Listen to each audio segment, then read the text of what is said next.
Doll just accept me, let go of me, Janvi ने सिकंदर को खुद से दूर पुश करते हुए कहा।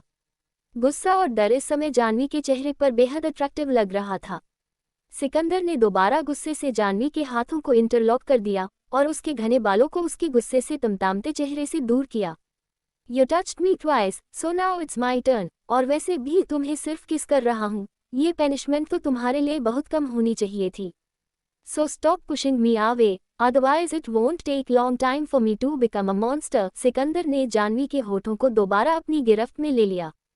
सिकंदर का गुस्सा कोल्डनेस से भरा हुआ था और वो जानवी को सिर्फ पनिश करना चाहता था, लेकिन वो जानवी को उसके होठों से क्यों पनिश कर रहा था? यही सवाल इस समय जानवी के दिमाग में था, लेकिन धीरे धीरे सिकंदर के इंटेंस सेंसेशन ने जानवी के दिमाग को पूरी तरह खाली कर दिया। सुबह का सूरज निकलने को तैयार था, उसी के साथ जानवी की सांसें उसका साथ छोड़ने जा रही थी। पिछले 46 मिनट से सिकंदर जानवी के होठों को अपनी ताकत दिखा रहा था। बीच में सिर्फ 2 बार उसने जानवी को गहरी सांसें लेने का मौका दिया था, लेकिन वो भी सिर्फ कुछ सेकंड के लिए। चेहरा लाल और बाल पूरे बिखरे, हाथ सिकंदर ने उसके सर के ऊपर इंटरलॉक किए हुए थे और उसके तड़फड़ाते पैरों को अपने पैरों के नीचे किसी अजगर की तरह दबोच रखा था। बचने का न कोई रास्ता और न ही सांस लेने के लिए कोई भी मौका जानवी को बेहोशी की तरफ फेंक चुका था। अगर सिकंदर ने जानवी को खुद से दूर नहीं किया तो हो सकता है कि जानवी बेहोशी में ही अपनी जान तोड़ दे। टक टक, डोर पर किसी के नॉक करने की आवाज़ से सिकंदर ने अपनी इंटेंस आंखें खोली और जानवी के होठों से अपने होठ दूर किए और जानवी के बेहोश हो चुके चेहरे को देखने लगा। Sikandar sir, all the queens family member are absolutely fine, it will just take some time for them to recover completely. इसके अलावा कैस्टल की सिक्योरिटी बढ़ा दी गई है और किसी को भी किंग सोम की कंडीशन के बारे में ना पता चले, इसका भी अरेंजमेंट हो गया है। Now what's the new order for us? Room के बाहर खड़े वीर और डेनिश ने पूछा। सिकंदर का पूरा ध्यान जानवी के चेहरे को घूरने में था, वो अभी भी उसके ऊपर उसी कंडीशन में लेटा हुआ था। Sikandar sir, are you there? Daniel ने दोबारा डोर को नॉक करते हुए कहा।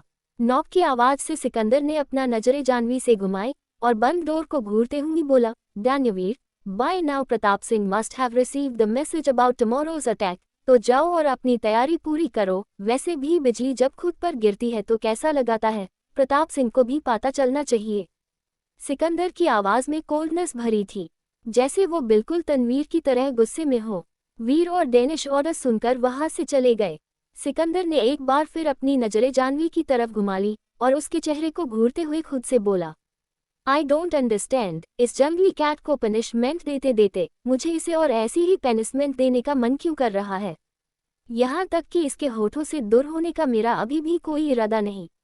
सिकंदर पहली बार किसी लड़की के इतने करीब गया था, शायद इसलिए उसे ये प्लेजर और महसूस करने का मन कर रहा था, या फिर बात कुछ और थी। सिकंदर इस समय पूरी तरह खुद को कंफ्यूज महसूस कर रहा था।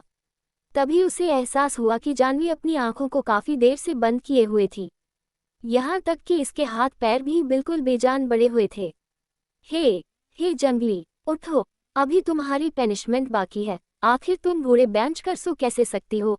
हे जंगली उठो। सिकंदर ने जानवी की गाल को थपथपाते हुए उसे उठाने की कोशिश की। कितनी ज्यादा जंगली है, पनिशमेंट देने में सारी मेहनत मैंने की और थक कर सो ये गई। She is making me more crazy with this behaviour. Sikandar ने जानवी को सोता हुआ समझा और उसे अपनी गोद में उठाकर बाथरूम में कोल्डनेस भरे लुक के साथ ले गया। बड़े से बाथटब को देखते हुए सिकंदर ने बिना देर किए जानवी को उसमें लेटा दिया और ठंडा पानी का सवार ऑन कर दिया। जैसे ही ठंडे पानी की तेज बूंदें जानवी के ऊपर पड़ी, वो झटपटाकर उठी। बचाओ बचाओ, बाढ़ आ गई, मुझे अभी नहीं मरना, अभी तो मैंने शादी भी नहीं की। जानवी हड़बड़ाते हुए ये बोले जा रही थी और बाथटब से निकलकर वो सिकंदर की गोद में बंदरिया की छोटी सी बच्ची की तरह लग गई। सिकंदर को जानवी के ऐसे एक्शन की उम्मीद बिल्कुल भी नहीं थी, जिसकी वजह से उसके चेहरे पर हंसी आ गई। ये सच में जंगली है, ऐसे टाइम में भी इसे शादी ना होने का दुख है। व्हाट एन इडियट, सिकंदर ने खुद से कहा। ये पहली बार था जब सिकंदर के चेहरे पर कोल्डनेस के अलावा कोई और भाव आए हो। शिव कोटी, तनवीर का कैस्टल। काशवी रूम की टॉप कुंडी खोलने के लिए अपनी पूरी कोशिश कर रही थी, बिना इस बात की परवाह किए कि अगर डोर खोलने में कामयाब हो भी जाती है तो तब क्या वो अपनी बॉडी पर सिर्फ व्हाइट ब्लैंकेट लपेटे बाहर निकल पाएगी? काशवी का पूरा ध्यान डोर ओपन करने में लगा हुआ था। उसे एहसास ही नहीं हुआ कि तनवीर कब उसके पास आया, लेकिन जैसे ही तनवीर ने काशवी की कमर को पकड़कर उसे अपनी तरफ खींचा, उसकी हैरानी से आंखें बाहर आ गई। लिटिल डॉल, मुझे छोड़कर कहाँ जाने की तैयारी कर रही हो? तनवीर ने काशवी के हैरानी भरे चेहरे को स्माइल के साथ देखा। तुमसे दूर जहानुम जा रही हूँ, क्यों तुम्हें भी चलना है? काशवी ने तनवीर को खुद से दूर पुश करते हुए गुस्से में कहा। जहानुम, इसका मतलब ली hell. Doll, this is wrong, absolutely wrong. तुम मुझसे दूर रहने के लिए हेल में जाने को तैयार हो? क्या मेरे साथ रहना नज़ में रहने से भी ज़्यादा डिफिकल्ट है तुम्हारे लिए? तनवीर ने अपने हाथ में ले रखी ड्रेस अपनी डॉल की तरफ बढ़ाकर कहा। काशवी उस ड्रेस को देखकर तनवीर की बात का कोई जवाब नहीं दे पाई। ये सच था कि तनवीर ने काशवी के करीब आने के अलावा उसके साथ कोई बदतमीजी नहीं की थी, और करीब भी वो पूरे हक से आता था, क्योंकि वो काशवी को हर बार अपनी वाइफ बोलता था, यहाँ तक कि उसने अपने आप को काशवी का हस्बैंड भी बोल दिया है। तो ये जाहिर सी बात थी कि वो तनवीर से अब तक इतनी नफरत नहीं करती थी। Turn your face to the other side, I have to change the dress. हाँ, मैं जानती हूँ मुझे बाथरूम में जाकर ड्रेस चेंज करनी चाहिए, लेकिन मैं चल नहीं पा रही। तुम्हारी वजह से मेरे पेट में दर्द हो रहा है, इसलिए मैं यही चेंज करूंगी। काशवी ने तनवीर को रूड टोन में ये बात कही, पर तनवीर ने बिना कुछ कहे अपनी पिट काशवी की तरफ घुमा ली। काशवी ने दरवाजे के साइड वाली वॉल के पास जाकर अपने कपड़े चेंज किए। You said you would not cross your line, so why did you do this to me today? Kashvi की धीमी आवाज में शिकायत भरी थी, जो सीधे तनवीर के कानों में पड़ी। डॉल, ये सच है कि मेरे तुम्हें छुआ है, लेकिन मैंने अपनी लाइन क्रॉस नहीं की। वो बात अलग है कि मेरा मन बहुत कर रहा था, लेकिन फिर भी मैंने खुद को कंट्रोल किया। तनवीर ये बोलते हुए काशवी की तरफ मुड़ा, और उसे अपने आउटफिट से मैच होती ड्रेस में देखकर उसकी दिल की स्पीड बढ़ गई। काशवी ने तनवीर को बैग की तरफ ले जाते हुए बैग शीट पर लगे खून को दिखाया और गुस्से से बोली, don't try to fool me. Bedsheet पर लगा ये खून और मेरे पेट में हो रहा दर्द तुम्हारे झूठ बोलने की गवाही दे रहा है, इसलिए मुझे सच सच बताओ, क्यों तुमने मेरी जिंदगी बर्बाद की? काशवी ने अपने भरे हुए गले से लास्ट की बात बोली। Doll, just accept me, I am your husband. अगर मेरे सिर्फ छूने से तुम्हारा ये ब्लड निकला है, तो मैं इसकी पूरी रिस्पॉन्सिबिलिटी लेता हूँ। Please Mary me. तनवीर ने काशवी की भरी हुई आवाज को सुनकर अपने घुटनों के बल बैठकर उससे ये बात कही। मेरी काशवी बहुत स्ट्रॉन्ग है, लेकिन बचपन से ही उसे सिर्फ प्यार की कमी रही है। तो आपको क्या लगाता है काशवी को तनवीर की आंखों में प्यार दिखेगा?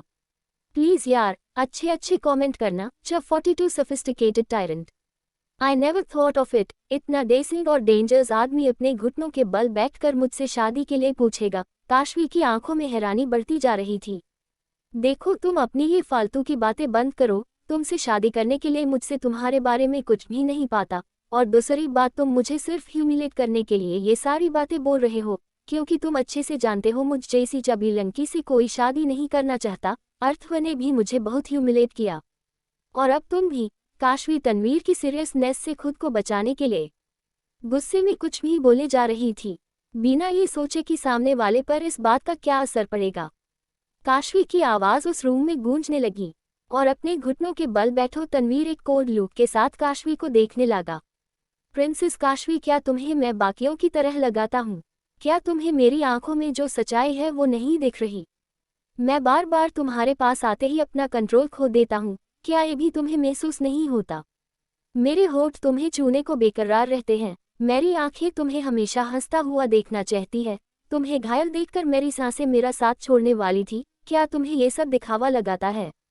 Doll, answer me. देखो मेरी आंखों में और बताओ मुझे, क्या तुम्हें सच में लगाता है कि मैं कभी भी तुम्हें ह्यूमिलिएट करने की सोच सकता हूँ? चुप क्यों हो, बताओ मुझे। तनवीर की कोल्ड आवाज में अजीब सा दर्द आ चुका था। प्यार में एक दूसरे की फीलिंग्स को समझना तब तक मुश्किल होता है जब तक एक दूसरे पर ट्रस्ट ना हो। इन दोनों के केस में ट्रस्ट तो दूर की बात है। काशवी को तनवीर इस समय सिर्फ एक ऐसा इंसान लग रहा था जिसने उसका फायदा उठाया था। तनवीर की सारी बातें उसकी फीलिंग्स को बता रही थी, लेकिन वो शायद भूल गया था कि काशवी के लिए वो सिर्फ एक अजनबी से थोड़ा ज्यादा था, जिसने उसकी जान बचाई, और अगले ही पल वो काशवी की नज़र में डेविल और टायरेंट बन गया। जब उसने 2 बार काशवी को फोर्सफुल किस की, आखिर वो कैसे तनवीर की फीलिंग समझती अगर उसे तनवीर सिर्फ कोल्ड साइड दिखता रहेगा। तनवीर इस समय काशवी की दोनों बाजू कस के पड़े हुए था और उसकी नीली आंखें काशवी की आंखों में देख रही थी। प्रिंसेस काशवी, जवाब दो मेरी बातों का। क्या मैंने कभी भी तुम्हारे लिए कुछ गलत बोला? अर्थव ने तुम्हें ह्यूमिलेट किया क्या सिर्फ इस वजह से तुम मुझे भी उसकी तरह समझोगी? काशवी, बातों मुझे? तनवीर ने शक्त आवाज में काशवी से पूछा। काशवी हैरान तो पहले से थी, लेकिन तनवीर की सारी बातें एक तरफ और उसके मुंह से अपने ले लिटिल डॉल की जगह प्रिंसेस काशवी सुनना दूसरी तरफ हो चुका था, जो उसे एक अजीब सा एहसास दे रहा था। ये एहसास खुशी का तो बिल्कुल भी नहीं लग रहा था। तनवीर की आंखों में देख पाना काशवी के लिए अचानक से मुश्किल होने लगा, जैसे उसकी किसी भी बात का जवाब काशवी के पास इस समय ना हो। काशवी की नजरें झुकी और चेहरे पर चुप्पी देखकर तनवीर ने एक गहरी सांस ली और उससे बोला, little doll, look at me. Tanveer के मुंह से अपने लिए लिटिल डॉल सुनकर काशवी ने झट से अपना सर ऊपर किया और तनवीर की आंखों में एक चमक के साथ देखने लगी। लिटिल डॉल, मुझे नहीं पता तुम मेरे बारे में क्या सोचती हो या मुझे किस तरीके का इंसान समझती हो, लेकिन तुम्हारा फायदा उठाने जैसा कोई भी काम नहीं किया मैंने। हाँ, मैंने तुम्हारे कपड़े चेंज किए, तुम्हें अपनी बॉडी की हिट दी, यहाँ तक कि तुम्हारे शरीर को छुआ भी, लेकिन लाइन क्रॉस करना, वो भी उस समय जब तुम्हारी आंखें बंद हो, तुम मुझे देख ना रहे हो। उस समय मैं तुम्हें कभी भी अपना बनाने की नहीं सोच सकता। सिर्फ तुम्हें बचाने के लिए मैंने आज जो कुछ भी किया उसके लिए मैं पूरी जिम्मेदारी लेता हूँ। अगर तुम चाहो तो मैं तुमसे माफ़ी भी मांग लेता हूँ, लेकिन प्लीज़ मुझे अर्थव से कॉम्पर मत करो, क्योंकि अर्थव के लिए तुम क्या थी ये मुझे नहीं पता, लेकिन मेरे लिए तुम मेरी दिल की हार्ट बीट हो, जो मुझे जिंदा रखने के लिए सबसे ज़्यादा ज़रूरी है। तनवीर के मुंह से निकली एक एक बात काशवी के दिल में गहराई तक उतर रही थी। तनवीर की आंखों में लास्ट की बात बोलते हुए जो नमी आ चुकी थी, वो काशवी को बेचैन कर रही थी। काशवी के हाथ अपने आप ही तनवीर के गालों की तरफ बढ़ गए, जैसे इस समय वो अपने सबकॉन्शियस माइंड की बात सुन रही हो। काशवी ने तनवीर के दोनों गालों पर अपना हाथ रखे और उसके चेहरे को अपने करीब करने लगी। तनवीर भी बिना कुछ सोचे फ्लो के साथ काशवी की तरफ झुक रहा था। काशवी तनवीर के सामने हाइट में काफ़ी छोटी थी, इसलिए तनवीर को काफ़ी नीचे झुकना पड़ा, क्योंकि काशवी ने बिना कुछ बोले तनवीर के माथे के बीचों बीच अपने होंठ रख दिए थे। ये पहली बार था जब काशवी ने तनवीर के फोरहेड पर किस किया था। दोनों इस पल में एक दूसरे के बेहद करीबी लग रहे थे। इंटीमेट होना दो अपोजिट जेंडर के लिए कोई बड़ी बात नहीं होती, लेकिन जब कोई किसी के माथे पर किस करता है तो उसे सच्चे प्यार की फीलिंग्स या कहे कि पहचाना बताया जाता है। तनवीर का सोफिस्टिकेटेड टायरेंट फेस काशवी की किस से हैरानी और बलिश से रेड हो चुका था। काशवी ने बिना सोचे समझे तनवीर को किस कर तो लिया था, लेकिन अब उसे एहसास हो रहा था जैसे वो तनवीर की बातों में कुछ रियलिटी को भूल गई हो। बेडशीट पर लागा खून और दर्द हो रहा पेट काशवी को वापस रियलिटी में खींच लाई। उसने तनवीर से दूरी बनाते हुए धीमी आवाज में कहा, अगर तुमने लाइन क्रॉस नहीं की तो ये ब्लड कहाँ से आया? और मेरे लोअर आर्या में दर्द भी हो रहा है, खासकर की कमर। काशवी की धीमी आवाज सुनकर तनवीर, जो काशवी के सेंट को महसूस कर रहा था, वो हल्का ब्लैश करते हुए बोला, सॉरी लिटिल डॉल, लेकिन मुझे लगाता है शायद तुम्हारा मंथली साइकिल स्टार्ट हो गया है। ये देखो, तुम्हारी ये ड्रेस भी ब्लड लगने से खराब हो गई। तनवीर ने काशवी की ब्लॉक ड्रेस की तरफ इशारा करते हुए कहा। काशवी के दिमाग से बिल्कुल ही निकल गया था कि वो एक लड़की है जिसे हर महीने इसी तरह का पेट दर्द होता था अपने मंथली साइकिल के दौरान। इस समय उसे बहुत शर्म आने लगी। काशवी अपने आप को एम्ब्रेस होते देख रही थी। आखिर अपने मंथली साइकिल पीरियड के बारे में उसे तनवीर से पता चला था, तो एम्ब्रेस तो होना ही था। लिटिल डॉल, कम हियर, तुम्हारे पेट में दर्द हो रहा है ना? इट्स ऑफ, मैं अभी तुम्हारे लिए गर्म पानी और कुछ चॉकलेट मंगवाता हूँ। तनवीर ने काशवी को एकदम से अपनी गोद में उठा लिया और उसे बेड पर लेटा दिया। सैयद, ये पहली बार था जब काशवी को कोई इतना पेपर कर रहा था, वो भी ऐसे टाइम में जब लड़कियों का मूड कुछ ज़्यादा ही स्विंग होता है। लिटिल डॉल, तुम थोड़ा वेट करो, मैं तुम्हारे लिए दूसरी ड्रेस लेकर आता हूँ, तनवीर ने काशवी के सर पर हाथ फेरते हुए कहा और बेड से खड़ा हो गया। रुको, मुझसे तुमसे अपनी मॉम और क्यूटी के बारे में पूछना है। काशवी ने तनवीर के हाथ को पकड़कर उसे जाने से रोककर कहा। डॉल, उनकी टेंशन मत लो, वो ठीक है, बस इस समय तुम अपने और मेरे बारे में सोचो। और मुझसे जल्दी से बताओ कि शादी के लिए कौन सा दिन अच्छा रहेगा। तनवीर ने ये बोलते हुए काशवी को हैरान करने के लिए उसके होठों पर अपने होठ भी रख दिए। जोर, आज चैप्टर आने में वैसे ही काफ़ी लेट हो गया, इसलिए आज शाम 6 बजे तक आपको 2 चैप्टर और मिलेगी इस स्टोरी के। मेरा दिल इतनी ही जीरो से धड़कता है ये सोच कर कि आज कितने अच्छे अच्छे कमेंट मिलेंगे आप लोगों के। 43 अर्थवर इज फ्यूरियस। हैरानी का दौर जैसे काशवी के लिए एंड होने का नाम ही नहीं ले रहा था। पहले आरती जी की अधमरी हालत, उसके बाद सर पर चोट और तनवीर के रूम में आंखें खुलने जैसा हैरानी और थकान से भरी रात अब खत्म हो गई थी। लेकिन तनवीर की किस ने काशवी को नई सुबह का सबसे पहला सडन झटका दिया था। बेड पर लेटी काशवी तनवीर को होठों को अपने होठों के ऊपर महसूस कर पा रही थी। साथ ही तनवीर की इंटेंस सेंसेशन को महसूस करते हुए भी वो ना जाने क्यों तनवीर को खुद से दूर पुश नहीं कर रही थी। तनवीर ने काशवी की सांसें उखड़ते देखा तो खुद को उससे दूर किया। उसकी आंखों में देखते हुए बोला, डॉल तुम मुझे खुद से दूर नहीं कर रही हो। अगर तुमने मुझे ऐसे परमिशन दे दी तो मैं अपन आपका कंट्रोल ना करूँगा। तनवीर की इंटेंस वॉइस सुनकर काशवी के कान लाल हो गए। तुम ब्लश भी करती हो। क्या तुमने मुझे एक्सेप्ट कर लिया? इसका मतलब अब जल्द से जल्द शादी की डेट निकलवानी चाहिए। तनवीर ने काशवी के चेहरे के रिएक्शन को देखकर एक्साइटेड होकर कहा। शादी की डेट? काशवी ने हैरानी से तनवीर को देखा। हाँ, शादी की डेट। तुमने मुझे अभी कुछ देर पहले ही किस की थी। इसका मतलब तो यही हुआ कि तुमने मुझे एक्सेप्ट कर लिया। तनवीर ने काशवी के चेहरे की हैरानी को देखकर ये बात कही। मैंने तुम्हें पहले किस जरूर की थी, लेकिन वो सिर्फ इसलिए क्योंकि तुमने जो कुछ भी मुझे कहा था वो मुझे अच्छा लगा था और मैं अपने आप को तुम्हें किस करने से नहीं रोक पाई। लेकिन इसका मतलब ये नहीं कि मैंने तुमसे शादी करने के लिए हाँ कर दी। मेरी शादी पहले ही किंग सोम ने शिवकोटी के किंग से फिक्स कर दी है। काशवी ने तनवीर को सीरियस लुक देते हुए कहा। काशवी को अभी तक ये तक पता नहीं था कि वो जिस जगह पर है वो शिवकोटी राज्य है, जहाँ का राजा तनवीर खुद उससे शादी करने के लिए मारा जा रहा है। तनवीर के चेहरे पर काशवी की बात सुनकर हंसी और गुस्सा दोनों दिखने लगा था। आखिर काशवी ने उसे किस किया और अब वो शादी किसी और से फिक्स होने की बात बोल रही थी, जबकि कान चाहे सीधे हाथ से पकड़ो या उल्टी से बात एक ही होती है। काशवी के सामने इस समय तनवीर के रूप में शिवकोटी का किंग ही खड़ा था, लेकिन उसे इस बात की कोई खबर नहीं थी। लिटिल डॉल, तुम मुझे ये सब बोलकर गुस्सा दिला रही हो। तुम मुझे रिजेक्ट करके उस शिवकोटी के किंग तनवीर से शादी करने के लिए कैसे सोच सकती हो, जबकि मेरा नाम भी तनवीर है और मैं भी एक किंग हूँ। तनवीर ने काशवी को अपनी असली पहचान का हिंट देते हुए कहा। देखो, तुम जरूर छोटे मोटे राजा हो, लेकिन शिवकोटी के किंग के बारे में तुम शायद नहीं जानते। उसका चेहरा आज तक बहुत कम लोगों ने देखा है, लेकिन रूमर्स है कि वो हर किसी राज्य को हराकर अपने अधीन कर लेता है, और आज तक वो कभी नहीं हरा। आज के समय का वो सबसे अमीर और ताकतवर किंग है। ऐसे किंग को रिजेक्ट करने की हिम्मत मैं तो नहीं कर सकती। काशवी ने तनवीर को ये बात बड़े ही सीरियस होकर कहा था, लेकिन तनवीर अपनी हंसी नहीं रोक पा रहा था। Hey little doll, you are so cute, Tanveer ने हंसने हुए कहा।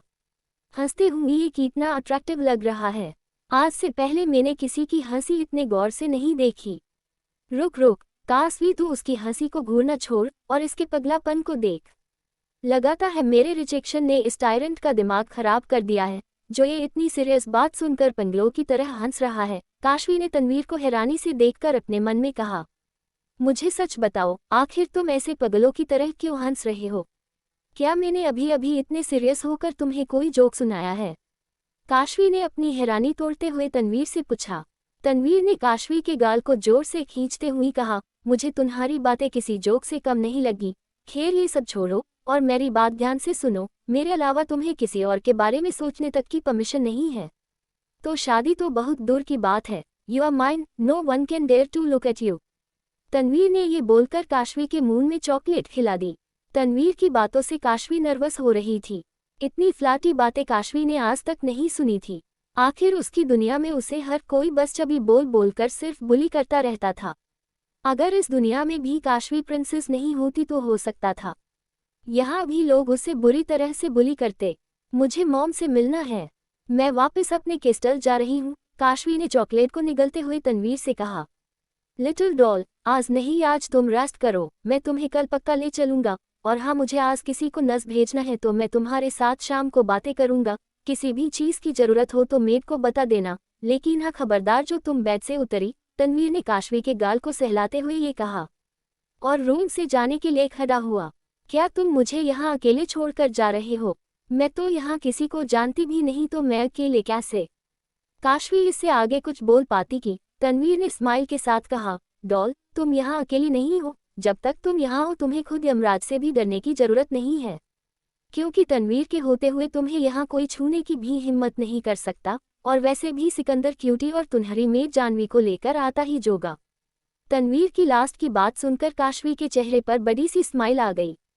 वहीं दूसरी तरफ पंचवटी कैस्टल में अर्थव तन्वीर के मुंह के और शराब के नशे की वजह से बेहोश पड़ा हुआ था। वो अपनी बेहोशी को तोड़ते हुए उठने की कोशिश करने लगा। आह, ये मेरा दांत जिसने तोड़ा, ऐसा लग रहा है किसी ने लोहे का हथौड़ा मेरे मुंह पर दे मारा हो। अपने मुंह में हो रहे दर्द और टूटे हुए दांत को देखकर अर्थव कल शाम की घटना याद करने की कोशिश करने लगा। आह, ये मुझे याद क्यों नहीं आ रहा? आखिर कल शाम मेरे साथ हुआ क्या था? मुझे याद है कि मैंने कल बहुत सारी शराब पी ली थी और मुझे कुछ भी होश नहीं था। तो आखिर मेरे चेहरे पर ये मुक्का मारने जैसा निशान कहाँ से आया? अर्थव इरिटेट और गुस्से में कल शाम की घटना को याद करने की पूरी कोशिश कर रहा था, लेकिन वो खुद को मिरर में देखते हुए कुछ भी याद नहीं कर पा रहा था। कुछ देर बाद अर्थव को कुछ धुंधला धुंधला याद आने लगाता है, जहां तन्वीर उसे मुक्का मारते हुए कहता है, वो सिर्फ मेरी है, काशवी को भूल जा, वो मेरी डॉल है। ये क्या आ रहा है मेरी आंखों के सामने? मुझे ऐसा क्यों लग रहा है कि तन्वीर ने काशवी को अपनी लिटिल डॉल कहकर? अर्थव अपने सर को पकड़कर मिसमिसा रहा था, क्योंकि उसे ठीक से कुछ याद नहीं आ रहा था, और जो आ रहा था वो अर्थव एक्सेप्ट नहीं करना चाहता था।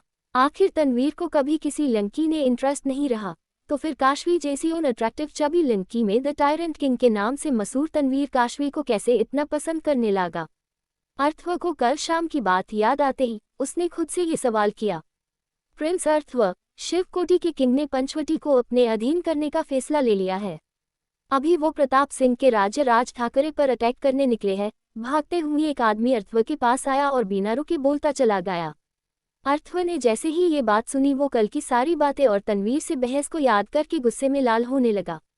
तन्वीर मेरे राज्य को हथियाने की तो सोच भी कैसे सकता है? अब तक मैंने तुझसे दोस्ती बढ़ाई थी कि तेरी ताकत मेरा हथियार बनेगी, लेकिन तू तो ताकतवर के साथ दिमाग वाला भी निकला। तूने अपनी ताकत और दिमाग से अपना राजस्व बढ़ा लिया और मुझे पीछे छोड़ दिया। अब तुझे वो लंकी काशवी और मेरा राज्य भी चाहिए। नहीं, मैं काशवी को किसी भी कीमत पर तेरी नहीं होने दूंगा और न ही अपना राज्य हरूंगा। अर्थव ने पांडवों की तरह एक सनक के साथ सामन गुस्से में तोड़ फोड़ दिया। ऐसा लग रहा था अर्थव ने तन्वीर को कभी अपना दोस्त माना ही नहीं था। इससे पहले तन्वीर पहला कदम पंचवटी को बर्बाद करने के लिए आगे बढ़ाए, मुझे अपना दिमाग लगाना होगा। अर्थव ने शांत होते हुए खुद से कहा। जोर अर्थव का गुस्सा तन्वीर की लाइफ में तूफान लाने की सोच रहा था, और वो ऐसा कुछ कर भी सकता है। स्टोरी में तूफान तो आने वाला है, बस काशवी और तन्वीर एक दूसरे को थामे रहे। Chapter 44 he want to marry me. सुबह की ठंडी हवा और तन्वीर के रूम की अलग और अट्रैक्टिव महक काशवी को नींद की गोद में भेजना चाहती थी, लेकिन मंथली साइकिल का पैन और अकेले रूम में होने की बेचैनी काशवी की आंखों को बंद नहीं होने दे रही थी। खडूस टायरेंट कहीं का कहकर गया था कि जानवी और क्यूटी यहाँ आते ही होने, लेकिन देखो सुबह के 10 बज गए हैं, अभी तक कोई नहीं आया। ऊपर से मुझे ये तक पता नहीं कि आखिर ये जगह कौन सी है। काशवी अपना मुंह फुलाए तन्वीर को कोस रही थी। मिस काशवी, क्या आप नहाना पसंद करेगी? मैं आपके लिए पानी गर्म कर देती हूँ। गेट नॉक करके अंदर एंटर हुई दो मेड में से एक ने कहा। शू दिया। मिस काशवी नहीं, योहेन इसकी वाइफ है ये, इन्हें क्वीन कहकर बुलाओ। दूसरी मेड सिया ने पहली को घेरे से टोकते हुए कहा। दिया ने ये सुनकर तुरंत काशवी के सामने घुटने टेक दिए और माफी मांगते हुए बोली, योर हाइनेस महारानी प्लीज फॉरगिव मी, मुझसे गलती हो है, मैं आगे से कभी ऐसी गलती नहीं करूंगी। काशवी को यही समझ नहीं आ रहा था कि आखिर दिया किस बात के लिए अपने घुटनों पर बैठकर माफी मांगने लगी है। अरे उठो उठो, ये तुम्हें अचानक से क्या हो गया? मुझसे माफी क्यों मांग रही हो? काशवी ने हैरानी से दिया से उठने के लिए कहा। दिया ने काशवी की बात मान ली और उठकर खड़ी होते हुए बोली, योर हाइनेस मुझे माफ कर दीजिए, मैंने आपको मिस काशवी कहा, मुझे ध्यान रखना चाहिए था कि अब आप किंग की वाइफ हो। दिया की बात सुनकर काशवी ने एक गहरी सांस ली और बोली, देखो, पहली बात तो ये कि मेरी और उस टायरेंट द विल की शादी नहीं हुई, तो मैं अब तक उसकी वाइफ नहीं, और दूसरी बात ये कि मेरी शादी पहले ही शिवकोटी के किंग से फिक्स हो चुकी है, इसलिए तुम लोगों को मुझसे ऐसे डरने की जरूरत नहीं, क्योंकि मैं तुम्हारी महारानी कभी नहीं बन सकती। काशवी लास्ट की बात बोलते हुए एक बेचैनी महसूस कर पा रही थी, जैसे वो कुछ गलत बोल रही हो। वही दिया और सिया दोनों ही मेड काशवी की बातें सुनकर हैरानी से एक दूसरे को देखने लगी। योर हाइनेस, आपकी बात हम दोनों को समझ नहीं आई। आपकी शादी शिवकोटी के किंग तनवीर से फिक्स हुई है, तो फिर आप ये क्यों कह रही हैं कि आप हमारी महारानी कभी नहीं बन सकती? दिया ने काशवी को कंफ्यूज लुक देते हुए कहा। अरे इसमें समझ में न आने जैसा क्या है? मेरी शादी शिवकोटी के किंग तनवीर से फिक्स हुई है, तुम्हारे उस खडूस और अब्दुल तनवीर से नहीं। ये दोनों अगल अगल है, दोनों के नाम एक जैसे हैं ना, शायद इसलिए तुम दोनों कंफ्यूज हो रही हो। काशवी ने दिया और सिया को किसी टीचर की तरफ समझते हुए कहा। लेकिन अब उसे कौन बताए कि इस समय सबसे बड़ी गलतफहमी की सीकर वो खुद बनी बैठी है। दिया और सिया दोनों अपना सर खुजलाते हुए बोली, एक दूसरे से बोली। दिया, मुझे तो लगाता है योर हाइनेस की बात हम दोनों को 1 महीने मेंटल हॉस्पिटल में एडमिट रहना पड़ेगा। सिया, मुझे भी कुछ ऐसा ही लग रहा है। या तो क्वीन हम दोनों का IQ टेस्ट कर रही है, या हमें मेंटल हॉस्पिटल भेजने की तैयारी। दिया ने कंफ्यूज होकर कहा। लगाता है इन दोनों को मेरी बात समझ नहीं आ रही। बेचारी इन दोनों का IQ लेवल मुझे कुछ ज्यादा ही वीक लग रहा है। काशवी दिया और सिया को ऐसे कंफ्यूज में अपना सर खुजलाते देखकर अपने मन में सोचने लगी। तभी रूम का गेट धीरे से ओपन हुआ और अपनी गोद में क्यूटी को ले मेड आउटफिट की जगह येलो प्रिंटेड गाउन पहने जानवी घिरे कदमों से अंदर आई। जैसे ही बेड पर बैठी काशवी के ऊपर जानवी की नजर गई, वो सीधे भागकर काशवी के गले लग गई।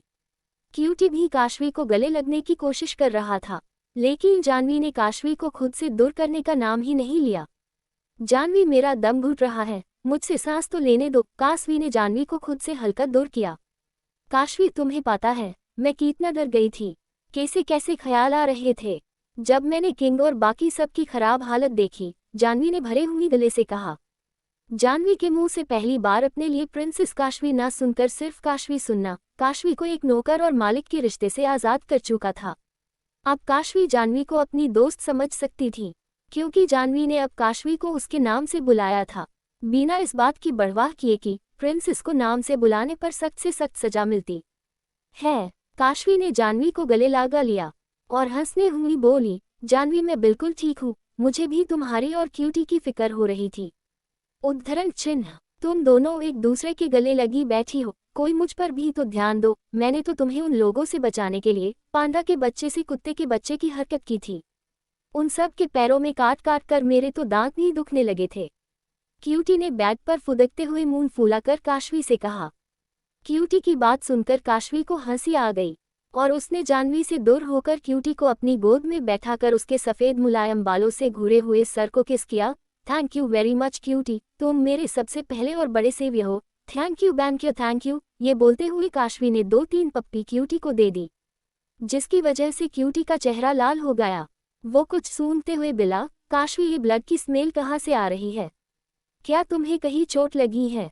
क्यूटी की बात सुनकर काशवी हल्का ऑकवर्ड फील करते हुए क्यूटी को अपनी गोद से नीचे उतारकर जानवी से बोली, जानवी, वो मेरे ना मंथली साइकिल स्टार्ट हो गए हैं, तो क्या तुम क्यूटी को अपने पास रखोगी? जानवी ने क्यूटी को अपनी गोद में ले लिया और अपने आंसू पोंछकर बोली, जी ठीक है, मैं अभी आपके लिए गर्म सूप बना कर लाती हूँ, आपको उससे दर्द कम होगा। ये बोलते हुए जानवी ने सिया और दिया की तरफ देखा, जो इतनी देर से इन दोनों को ही देख रही थी। जानवी, तुम ये सब रहने दो, मेरे पास बैठो, मुझे तुमसे कुछ बात करनी है। काशवी ने जानवी को वापस अपने पास बैठा दिया। लेकिन प्रिंसेस काशवी, आपकी मेड होने के नाते मुझे पहले आपके लिए सूप बना देना चाहिए, उसके बाद मैं आपकी बात सुनूंगी। जानवी ने काशवी के पेट दर्द भरे इमोशन देखकर कहा। मेड, योर हाइनेस, ये आपकी मेड है। साइड में खड़ी जानवी की बात सुनकर दिया और सिया दोनों ने हैरानी से काशवी से पूछा। आखिर जिस तरीके से जानवी ने आते ही काशवी को उसके नाम से बुलाकर गले लगाया था, दिया और सिया दोनों ही उसे काशवी की कोई फ्रेंड सोच रही थी। लेकिन जानवी की बात सुनकर उनके चेहरे पर हैरानी दिखने लगी थी। आप दोनों कुछ देर के लिए हम दोनों को अकेला छोड़ दीजिए, मुझे अपनी से अकेले में कुछ बात करनी है। काशवी ने दिया और सिया को बाहर जाने का ऑर्डर दिया। काशवी के मुंह से अपने लिए फ्रेंड सुनकर जानवी के चेहरे पर अजीब सी खुशी आ गई। सिया और दिया के जाते ही काशवी के बोलने से पहले जानवी बोली, प्रिंसेस ये दोनों आपको महारानी क्यों बुला रही थी? अरे जानवी, मुझे भी तो इसी बारे में तुमसे बात करनी है। तुम्हें याद है उस दिन सोम के साथ अर्थव जब बात कर रहा था तो वहाँ एक नीली आंखों वाला आदमी भी था? काशवी ने जानवी से पूछा। जानवी, हाँ था तो, लेकिन वेकिंग छोड़ और आगे मेरी बात सुन। उस नीली आंखों वाले का नाम तनवीर है। अब जो मैं आगे बताने जा रही हूँ उसे सुनकर तू बेहोश मत हो जाना। काशवी ने एक गहरी सांसें ली और 2 सेकंड का पोज लेकर बोली, उसने मुझे 2 से दिन बार या सैयद उससे ज्यादा बार किस किया और कल रात उसने मेरे कपड़े चेंज किए और अब वो मुझसे शादी करना चाहता है। जानवी के मुंह से हैरानी से सिर्फ एक शब्द निकला, वॉट? हाँ, he want to marry me. Kashvi ने तनवीर की किस को याद करके हल्के ब्लैश के साथ बात को रिपीट किया। जोर, जंग अभी बाकी है। दोस्तों, मुझे तनवीर का पूरा साथ देना है ताकि वो जीत जाए, तो आप मेरी ताकत बनाए रखना। The flame of anger. Janvi को यकीन नहीं हो रहा था कि तनवीर ने काशवी को शादी के लिए पूछा था। वो भी काशवी की तरह ये उम्मीद छोड़ चुकी थी कि काशवी को कोई शादी के लिए पूछ सकता था। जानवी के चेहरे की हैरानी उसके सवालों में दिखने लगी जब उसने काशवी से नर्म आवाज में पूछा, प्रिंसेस काशवी, आपने उनकी बात का क्या जवाब दिया? क्या आप भी उनसे शादी करना चाहती है? काशवी ने एक गहरी सांस ली और कुछ सोचते हुए बोली, वो मुझसे शादी तो करना चाहता है, but even if I don't want to, it seems as if there is a secret hid there in his words. इसलिए मुझे उसकी बातों पर पूरी तरह यकीन नहीं हो रहा। कुछ तो है जो वो छिपा रहा है, वरना आखिर वो मुझ जैसी चबी से शादी क्यों करना चाहता होगा? ये बोलते हुए काशवी ने अपने पेट पर हाथ रख लिया। वहीं दूसरी तरफ राज ठाकरे राज्य में हलचल मची थी। लोग अपना अपना सामान छिपा रहे थे और अलीशा और बड़े बड़े घर के नीचे बने बेसमेंट में छी रहे थे। ऐसा लग रहा था जैसे आज राज ठाकरे पर कोई बड़ा तूफान आने वाला है। किंगडम के लोग पूरी तरह अपने अपने घरों में पैक हो चुके थे। सड़कें एकदम सुनसान। ऐसा लग रहा था जून जुलाई का गर्मी का महीना अपने गर्मी के मौसम को भूलकर जनवरी की ठंड बरसाने जा रहा हो। टाइम जैसे जैसे समय बीत रहा था वैसे वैसे ठंड बढ़ती जा रही थी। किंगडम के बीचों बीच बाना प्रताप सिंह का कैस्टल पूरी तरह नीली यूनिफॉर्म पहने गाइस से भरा हुआ था। ऐसा लग रहा था जैसे वो लोग कैस्टल के अंदर घबराहट से तड़फड़ा रहे किंग प्रताप सिंह को बचाने के लिए पूरी तैयारी के साथ खड़े थे। कैस्टल के अंदर 35 की उम्र का हट्टा कट्टा किंग प्रताप सिंह, जिसके चेहरे पर डर और गुस्सा दोनों था, वो अपने सामने बने बड़े से अग्निकुंड लावा से भरा कुआं को घूर रहा था। प्रताप सिंह अपनी 3 रानियां और दर्जनों कॉन्क्यूबाइन को बेहद गुस्से में ऑर्डर देते हुए अपने दांतों को गुस्से में मिसमिसाया और जोर से चिल्लाते हुए बोला, इससे पहले कि नर्क का यमराज तनवीर यहाँ मुझे मारने के लिए आए, तुम सब अभी के अभी इस अग्निकुंड में कूद कर अपनी जान दे दो। प्रताप सिंह का ऑर्डर सुनते ही वहां खड़ी सारी महिलाएं डर गई। आखिर तनवीर अटैक प्रताप सिंह पर करने वाला था तो वो अपनी सारी रानियों और उपपत्नियों को मौत के मुंह में कूदने को क्यों बोल रहा था? Your highness, please have mercy on all of us. हम में से कुछ प्रेग्नेंट भी हैं। आप ऐसे कैसे उन अजान में बच्चों को भी मौत के मुंह में भेज का ऑर्डर दे सकते हैं? उन कंक्यूबन में से एक ने प्रताप सिंह से हाथ जोड़कर कहा। प्रताप सिंह ने उस महलिया के बालों को अपनी मुट्ठी में कसकर भर लिया और उसे गुस्से से बोला, तनवीर इंसान के रूप में एक डेमन है, ऐसा डेमन जो अपने दुश्मनों को इतना तड़पता है कि यमराज भी उसे पहचानने से इनकार कर दे। उससे कभी आज तक कोई नहीं जीत पाया। आज वो मुझे मारने आ रहा है और मैं नहीं चाहता कि मेरे मरने के बाद तुम में से कोई भी तनवीर या उसके किसी भी गार्ड का बिस्तर गर्म करे या उनकी जिस्म की भूख मिटाए, समझी? प्रताप ने ये बोलते हुए उस महिला को उस लावा से भरे कुंड में फेंक दिया। आह! उस और की चीख उस पूरे केस्टल में कुछ देर तक गूंजती रही जब तक कि उसकी सांसें नहीं रुक गई। प्रताप सिंह ने उस कुंड को खास तौर पर अपनी सारी उपपत्नियों को सती करने के लिए बनाया था। योर हाइनेस, ऐसा मत कीजिए। तनवीर सिर्फ अपने दुश्मनों को हेल भेजता है, लेकिन आज तक उसने जितने भी किंगडम लो जीता है वहां की किसी भी रानी या राजकुमारी को तो छोड़ो, एक मामूली सी लंकी को भी नहीं छुआ। तो आप अपनी गलती की सजा हम सभी को क्यों दे रहे हो? दर्जनों महिलाओं के बीच से एक महिला ने डरते हुए कहा। ये पूरी तरह सच था। तनवीर अपने दुश्मनों के लिए किसी डेमन से कम नहीं था, लेकिन उसने कभी भी किसी लंकी या महिला का ना तो अपमान किया था और ना ही किसी की इज्जत पर हाथ डाला था। उसे सिर्फ अपना वर्चस्व बढ़ाने से मतलब था। किसने मुझसे जवान लड़ाने की हिम्मत की? अभी के अभी भीड़ से बाहर निकल कर मेरे सामने आओ। प्रताप सिंह ने महिला को भीड़ से बाहर आने का ऑर्डर दिया, वो भी बेजद गुस्से में, क्योंकि उसे ये बात सुनकर बहुत गुस्सा आ गया था। माना तनवीर तुम में से किसी को हाथ नहीं लगाएगा, लेकिन उसके गार्ड्स में ऐसे बहुत से लोग हैं जो तुम्हें लॉच लॉच कर खा जाएंगे और इतनी खराब हालत कर देंगे कि तुम सभी मौत के लिए भीख मांगोगी। इसलिए मुझे गुस्सा दिलाना बंद करो। तुम लोगों को तो खुश होना चाहिए कि सुहागन सती होने का मौका मिल रहा है। जाओ अब एक एक करके इस अग्निकुंड में कुंदो। प्रताप सिंह की एक एक बात उन सभी महिलाओं यानी कि प्रताप सिंह की पत्नियों को डर से भर चुकी थी। आखिर ये क्या बात हुई कि तनवीर की डॉल पर अटैक प्रताप सिंह ने करवाया और मौत उसकी सारी पत्नियों को मिल रही है। मेरा मुंह क्या देख रही हो, जल्दी कुंदो इसमें ताकि मैं वक्त रहते यहाँ से भाग पाऊं। प्रताप सिंह की ये बात सुनकर सभी रानियां के चेहरे पर गुस्सा उमड़ आया। आखिर ये कैसा पति है जो हम सबको मौत के कुएं में फेंककर खुद बचकर भागने की फिराक में है। बड़ी रानी किसका नाम विशाखा था।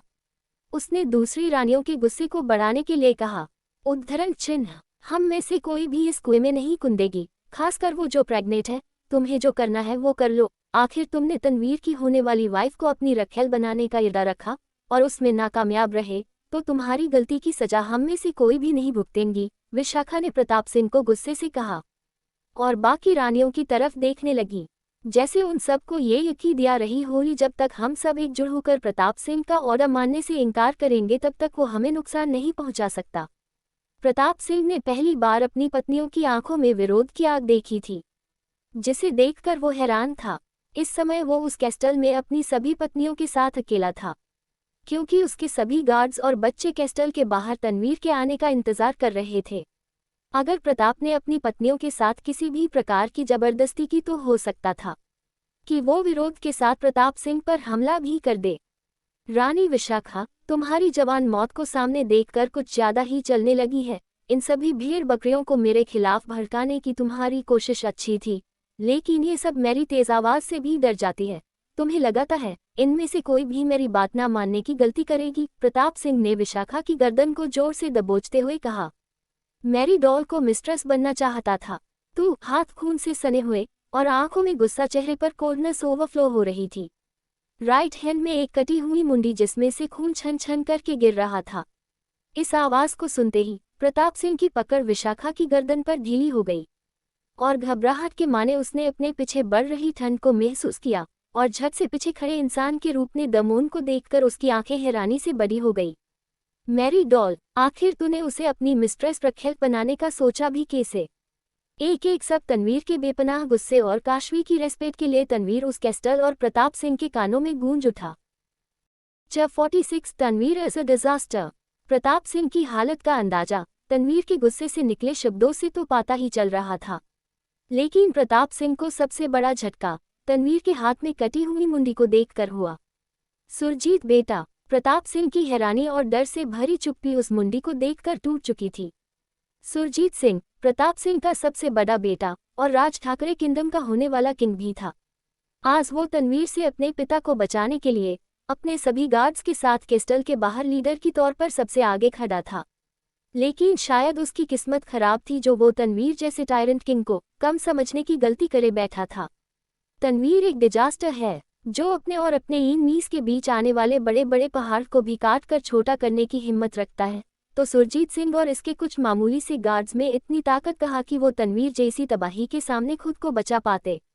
प्रताप सिंह अपने बेटे की कटी हुई मुंडी देखकर अपने दिल में दर्द के साथ डर भी महसूस कर रहा था। उसका मन तो कर रहा था कि वो तनवीर को उस खोलते हुए लावा से भरे कुएं में फेंक दे, लेकिन उसके पैर तनवीर की तरफ बढ़ने की हिम्मत नहीं कर पा रहे थे। तनवीर ने अपने कोल्ड ओरा को प्रताप सिंह की तरफ बढ़ाते हुए दिल को चीर कर रख देने वाली आवाज में कहा, अपने सिर्फ एक बेटे की कटी हुई मुंडी देखकर तुम्हारा ये हाल है, तो अपने बाकी बेटों की लाश देखोगे तो क्या हाल होगा?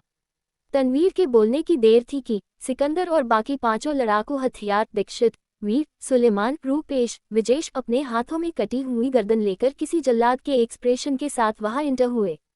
प्रताप सिंह को पता ही नहीं चला कि कब तनवीर किसी तूफान की तरह आया और कब तबाही के साथ उसके सारे गार्ड्स और लड़कों को बेरहमी से काट दिया।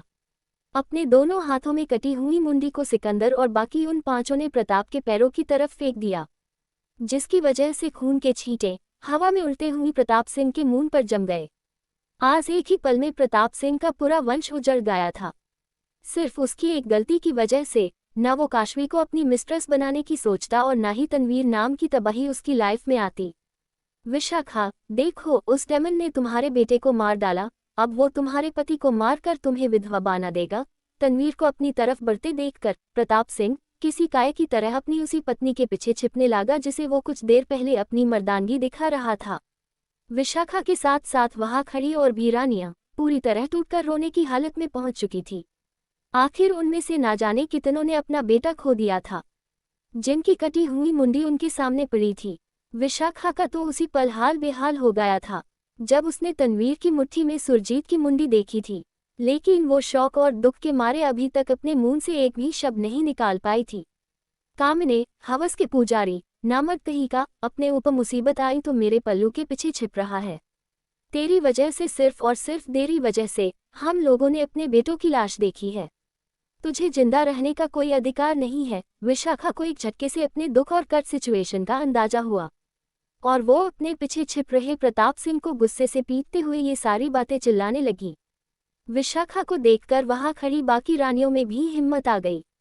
वो सभी की सभी प्रताप सिंह को मारने के लिए एक साथ गुस्से में टूट पड़ी। यहाँ तक कि वो दुख और गुस्से में ये भी भूल गई थी कि तनवीर और उसके साथी वहीं खड़े हैं। सिकंदर के पीछे खड़े वीर ने विजेश के कान में घिरे से कहा, विजेश, अच्छा हुआ जो हम लोगों ने शादी नहीं की। देख, प्रताप सिंह की सारी पत्नियां उसे कुत्ता बनाकर मार रही है।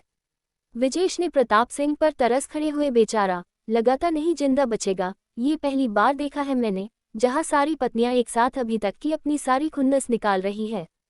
इस कमीनों, उस लावा से भरे कुएं में फेंक दो, जाए आए हम सबको फेंकने वाला था।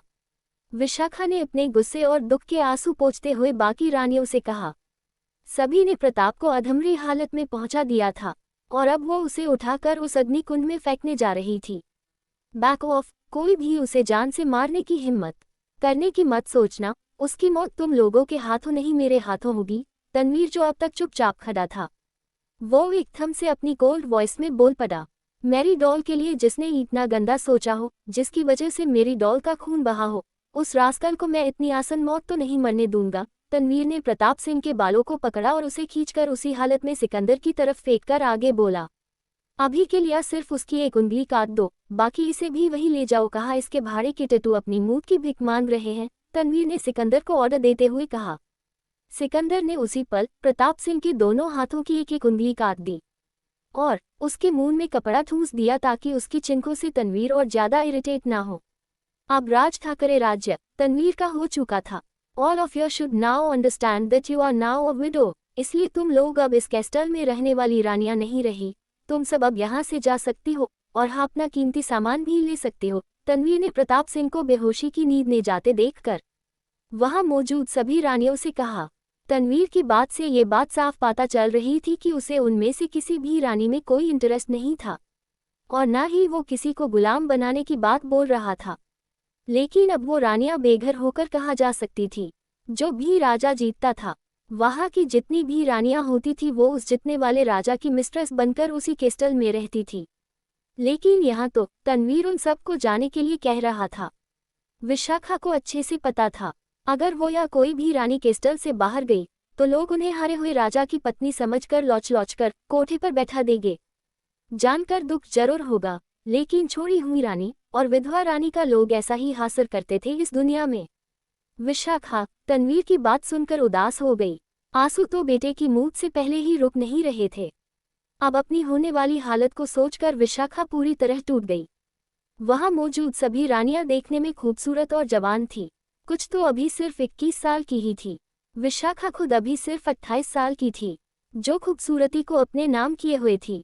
विशाखा ने अपने कदमों को अग्निकुंड की तरफ बढ़ा लिया और बाकी रानियों से बोली, सैयद, मैं कोठे पर नहीं बैठ पाऊंगी। जिल्लत भरी जिंदगी जीने से अच्छा है मौत की गोद में चली जाओ। भरे हुए गले से विशाखा की आवाज बहुत धीमी निकली थी, लेकिन वहां दूर दूर तक पसरे सन्नाटे में वो आवाज वहां मौजूद सभी के कानों में साफ साफ पहुंची। रुके, मैं तो प्रेग्नेंट हूँ। अगर ऐसी हालत में मुझे कोठे पर बैठना पड़ा तो दर्दनाक मौत के अलावा और कुछ नहीं मिलेगा। मुझे भी आपके साथ आत्मदाह करना है। अपने पेट पर हाथ रखे, एक प्रेग्नेंट रानी ने कहा। बाकी की रानी भी विशाखा के साथ आत्मदाह करने के लिए अग्निकुंड के पास आ गई। जब रानियों को प्रोस्टिट्यूट जैसे काम करने के लिए बैठाया जा सकता है तो आप सोच सकते हैं कि आम और वीक लड़कियों का क्या होता होगा। जब 47 क्यूट फ्लैट विशाखा और उसके साथ सभी रानी उस खोलते लावा के कुंड में आत्मदाह करने के लिए तैयार थी। ओ व्हाट ए ट्रबल, तुम सबको खुद कुई का ड्रामा करना है तो यहाँ नहीं, कहीं और जाकर करो, तनवीर ने अपनी कोल्ड आवाज में कूल होकर कहा। ये कोई ड्रामा नहीं, क्या तुम्हें हम लोगों की हालत समझ नहीं आ रही? क्या तुम में इंसानियत जैसी कोई चीज नहीं? तनवीर की बात सुनकर विशाखा ने गुस्से से कहा। ऐसा नहीं था कि तनवीर के अंदर इंसानियत नहीं थी, वो बात अलग है कि वो किसी को दिखा नहीं पाता था। आखिर छोटी सी उम्र में खुद को नर्क की आग में जिसने जलता देखा हो, इंसानियत जैसे इमोशंस उसके लिए किसी काम के नहीं थे। सिकंदर, इन लोगों को जल्दी धक्का दो, कूदने की तो हिम्मत नहीं, खड़े खड़े मुझे लेक्चर दे रही है, तनवीर ने सिकंदर की तरफ अलग नजरों से देखते हुए कहा और वहां से बाहर निकल गए। सिकंदर तनवीर की नजरों का मतलब अच्छे से समझ गया था, इसलिए उसके चेहरे पर हल्की स्माइल थी। अगर तुम लोगों को सुसाइड करनी ही है तो ठीक है, जल्दी कुंडो, वरना तुम्हारे पास एक रास्ता और है जिससे तुम लोगों की जान भी बच जाएगी और तुम्हें जिल्लत की जिंदगी भी नहीं जीनी पड़ेगी। सिकंदर ने विशाखा और वहां मौजूद बाकी रानियों को हैरान करते हुए कहा। ये सुनकर विशाखा और बाकी रन हैरानी से सिकंदर को देखने लगी। कैसा रास्ता? विशाखा ने कुंड से दूरी बनाकर कहा। सिकंदर ने अपने चेहरे पर राज रखते हुए कहा, तुम लोगों को इस महल को छोड़कर जाने की जरूरत नहीं और न ही तुम में से किसी को भी कोई छुएगा, बस उसके लिए तुम लोगों को एक काम करना होगा।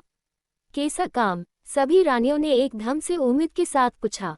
तारानकन, हमारे किंग ने अब ये राज ठाकरे राज्य जीत लिया है और अब ये राज्य उनके अधीन है, लेकिन तुम सभी इस राज्य के नए मुख्यमंत्री मंडल की अध्यक्षता करोगी, वो भी इस राज्य की रानी के रूप में। और अगर तुम में से कोई भी कभी भी अपनी जिंदगी की नई शुरुआत करने के इरादे से दूसरी शादी करके यहाँ से जाना चाहे तो वो कभी भी जा सकती है। सिकंदर ने ये बोलते हुए अपने चेहरे के राज को हटा दिया। मंत्री मॉडल की अध्यक्षता, दूसरी शादी, ये दोनों ही बातें उन रानियों ने पहली बारी सुनी थी। राज्य के किसी भी फैसले में बोलने तक की प्रमोशन रानियों को नहीं होती थी, तो मंत्री मॉडल को ऑर्डर देने का काम विशाखा कभी सोच भी नहीं सकती थी। और बात रही दूसरी शादी की, तो लड़कियों को या विधवाओं को दोबारा शादी करने की इजाजत नहीं थी। मनमर्जी की शादी करना सिर्फ आदमियों और राजाओं के लिए था। आप जानते भी हो आप क्या बोल रहे हो? आज तक मैंने सिर्फ एक ही रानी के बारे में सुना था जो आदमियों के साथ कंधा मिलाकर चलती थी, और उसके बाद मैंने उसके भयानक और दर्दनाक अंजाम के बारे में भी सुना था। ये सोसाइटी कभी भी एक राजा की जगह रानी को नहीं दे सकती, विशाखा ने बड़ी रानी होने के नाते हैरानी से कहा। तारानकन, आपकी बात पूरी तरह सच है, लेकिन मर्जी आपकी है, या तो एक काम करिए या गिर अग्निकुंड तो अभी भी वही है, जाए और आत्मा दहा कर लीजिए। सिकंदर ने ये बोलते हुए अपने 5 लड़ाकू हथियार को देखा जो वहां खड़े सिकंदर की बात सुनकर हैरानी की खाई में गिर रहे थे। दीक्षित, वीर, विजेश, सुलेमान, रूपेश, देखो अगर ये जल्द से जल्द अपना फैसला ना बताए तो तुम लोग खुद इन्हें उस अग्निकुंड में धकेल देना, सिकंदर ने सीरियस होकर कहा और कैस्टल से बाहर निकल गया। आखिर अब शाम जो चली थी, तनवीर को ड्राइव करके उसकी लिटिल डॉल के पास भी तो ले जाना था। 1 घंटे बाद तनवीर अपनी कार में बैठा मुस्कुरा रहा था, उसे काशवी का ब्लश कर रहा चेहरा जो बार बार नजर आ रहा था। योर हाइनेस, रानी विशाखा ने उस काम के लिए हाँ कर दी। कार ड्राइव कर रहे सिकंदर ने अपनी नजरें फोन पर आए मैसेज पर रखते हुए नॉर्मल टोन में कहा। एक तरफ काल्पनिक मौत थी जो आने वाले टाइम में टक सकती थी, और एक तरफ सच की मौत थी जो होकर ही रहती। मुझे पता था वो हाँ ही बोलेगी। विशाखा क्वीन बहादुर है, वो इस काम को करने की काबिलियत रखती है। उनका पूरा सपोर्ट करना, बाकी जो प्रेग्नेंट है उनका अच्छा से ध्यान रखना। तनवीर ने अपनी नजरें विंडो के बाहर रखते हुए अपने चेहरे के भाव गंभीर कर लिए, जैसे उसे कुछ बुरा याद आ गया हो। कुछ देर बाद, योहानस, वी आर रीच्ड, सिकंदर ने बैक डोर ओपन करते हुए कहा। योहानस, क्वीन से मिलने जाने से पहले आप बात ले लीजिए, वरना क्वीन आपको ऐसे देखकर डर सकती है, सिकंदर ने तनवीर को तेजी में अपने रूम की तरफ जाते देखकर कहा। तनवीर की बॉडी पर प्रताप सिंह के सभी गाइस और बेटों का खून लगा था और उसको भी हल्की चोट आई थी। वो ऐसी हालत को भूलकर बस अपनी लिटिल डॉल से मिलने की तरफ में भागे जा रहा था। सिकंदर, मैं दूसरे रूम में जा रहा हूँ बात लेने, तुम डॉल की मेड से आज की सारी रिपोर्ट ले लो और मुझसे एक एक चीज बताना कि मेरी डॉल ने क्या खाया, क्या बातें की, क्या उसका पेट दर्द हुआ, क्या उसे किसी चीज की जरूरत पड़ी, हर एक चीज की रिपोर्ट मुझे चाहिए। तनवीर ने अपने खून से भरे कपड़े चेंज करके बात लेने लगा।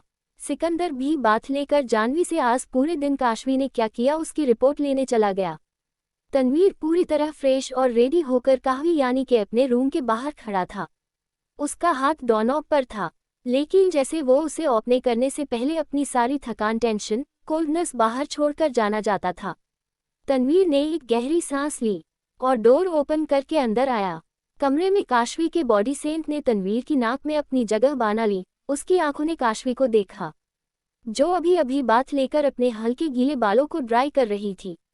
तनवीर उसकी पिट को घूर रहा था और उसके कदम अब के आप काशवी की तरफ बढ़ रहे थे।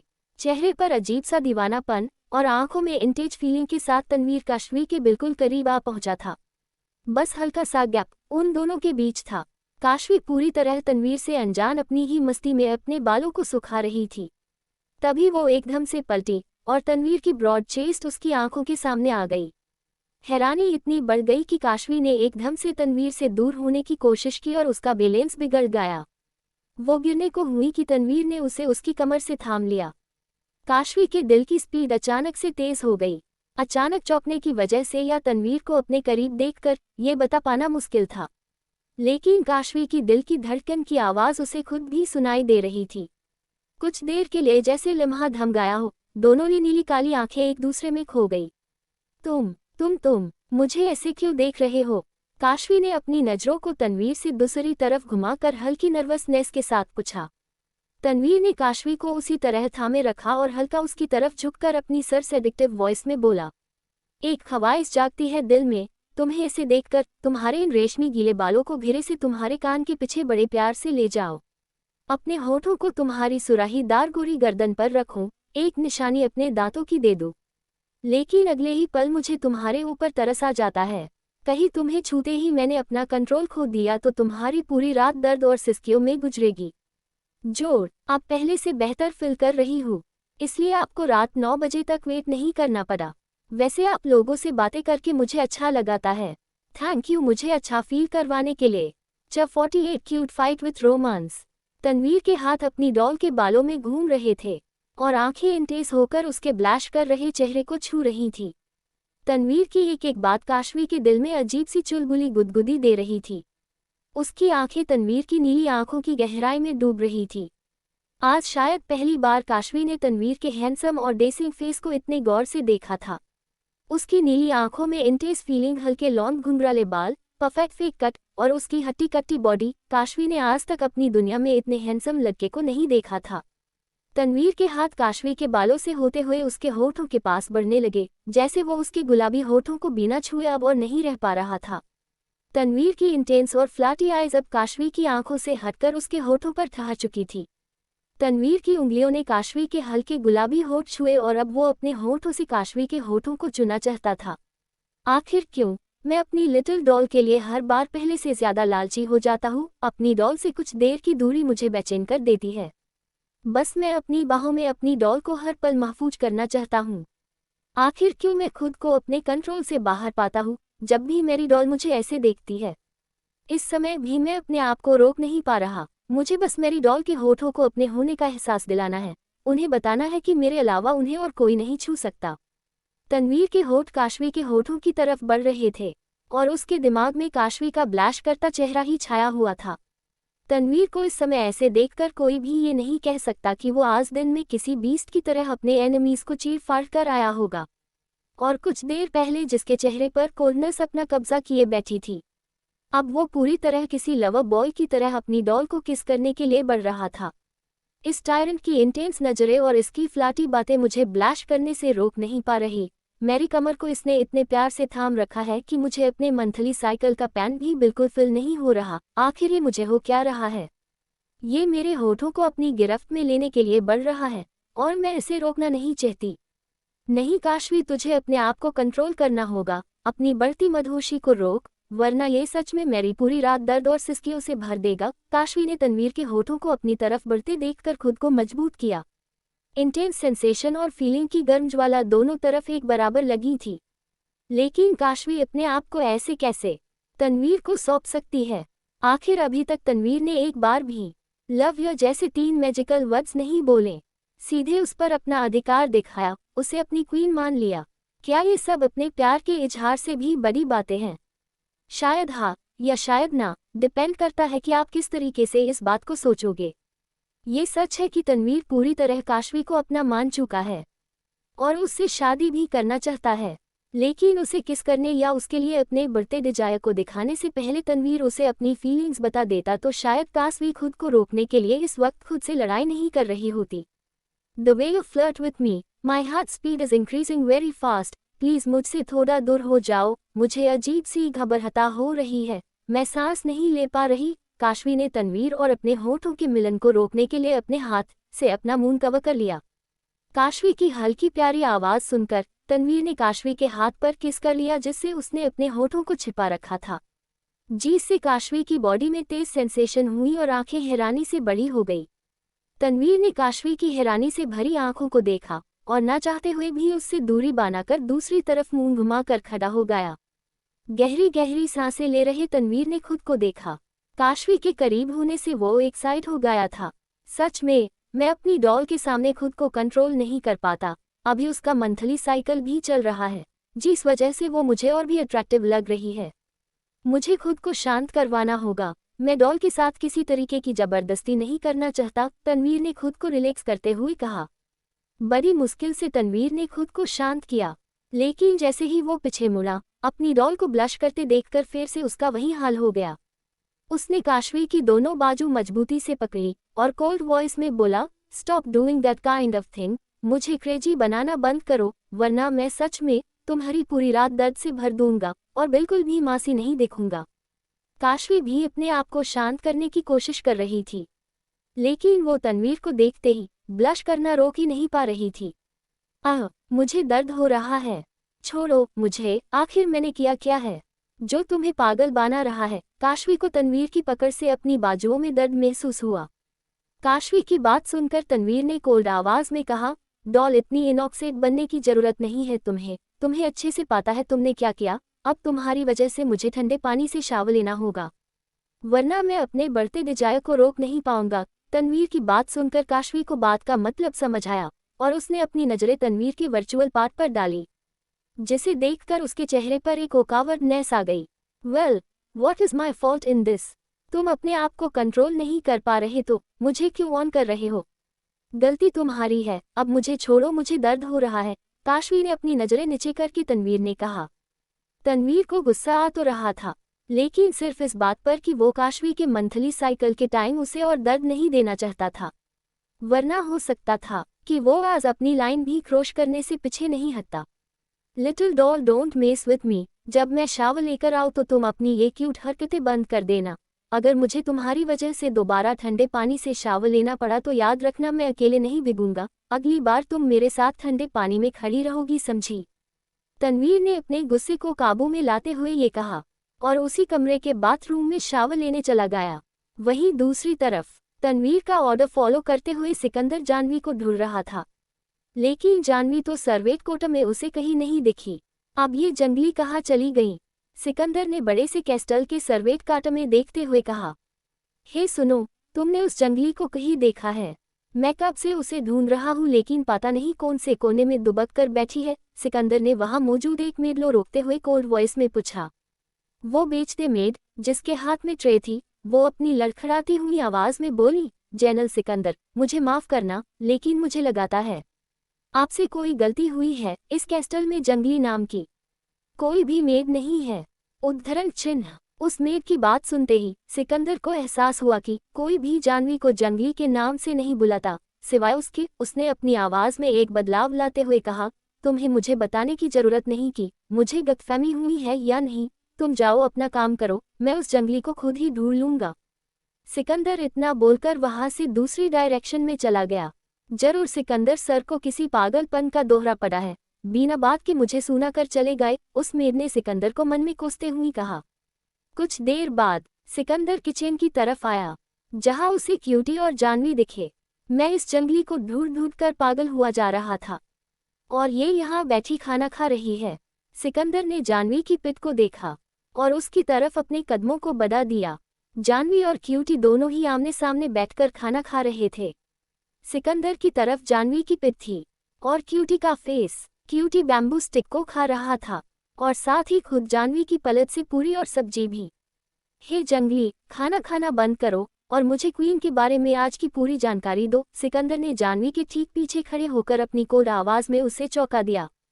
जानवी के मुंह में अटके खाने ने उसे एकदम से चटका दे दिया और उसे जोर जोर की खांसी आने लगी। This is what will happen if you eat like a wild animal. ये लो पानी। सिकंदर ने जानवी को वहां रखा पानी का गिलास दिया। जानवी ने एकदम से पानी को पी लिया और अपना मुंह पोंछकर बोली, ऐसे किसी को खाना खाते टाइम कभी डराना नहीं चाहिए, क्या आपको इतना भी नहीं पाता? उद्धरण चिन्ह। जानवी ने सिकंदर से गुस्से भरी आवाज में कहा, हे जंगली बिल्ली, भूलो मत तुम किससे बात कर रही हो। लगाता है कल रात की पनिशमेंट भूल चुकी हो। कोई नहीं, मैं तुम्हें दोबारा याद दिला सकता हूँ। लास्ट की बात बोलते हुए सिकंदर ने जानवी को अपने करीब खींच लिया। जानवी को पनिशमेंट की बात याद आते ही उसका पूरा चेहरा लाल हो गया। उसने अपने होठों को कवर करते हुए धीमी आवाज में कहा, नहीं नहीं, मुझे अच्छे से याद है, प्लीज मुझे माफ करना, मुझसे गली हो गई। उद्धरण चिन्ह। जानवी की बात सुनकर सिकंदर ने उसे खुद से दूर किया, लेकिन वो आगे कुछ बोलता कि सिकंदर के पेट से गुड़गुड़ की आवाज आने लगी।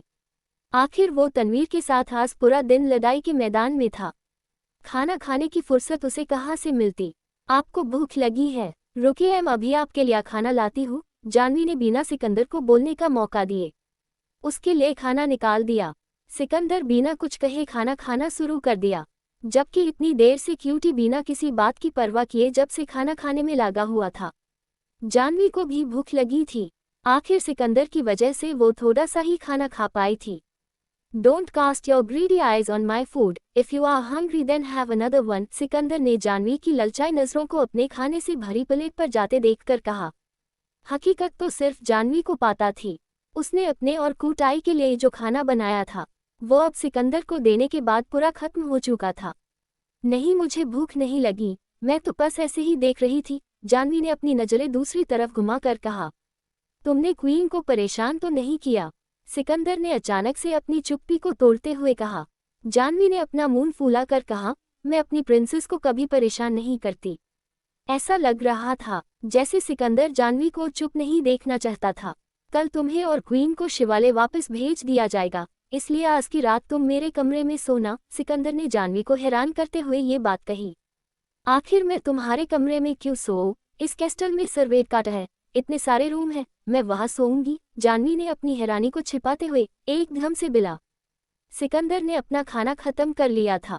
वो अपनी शीट से उठा और जानवी का हाथ पकड़कर बोला, पहली बात ये कि तुम्हें मुझे क्वीन के बारे में सब कुछ बताना है, और दूसरी बात ये कि मैं नहीं चाहता कि तुम्हारा ये जंगलीपन इस क्रिस्टल की दूसरी मेड सीखे। So come and sleep quietly with me in my room.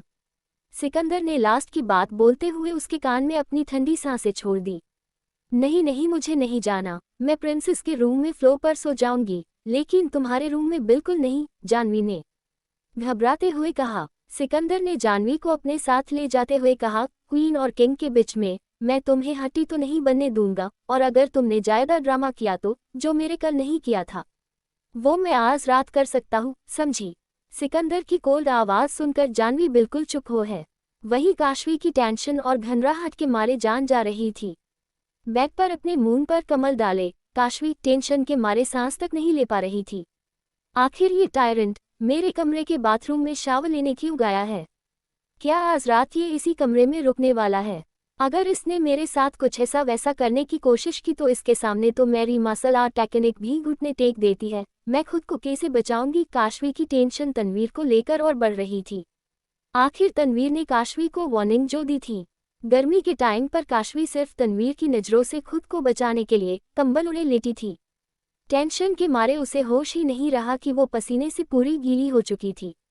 Tanveer अपनी कमर पर टॉवल लपेटे दूसरे टोबले से अपने गीले बालों को पोंछते हुए बाथरूम से बाहर निकला।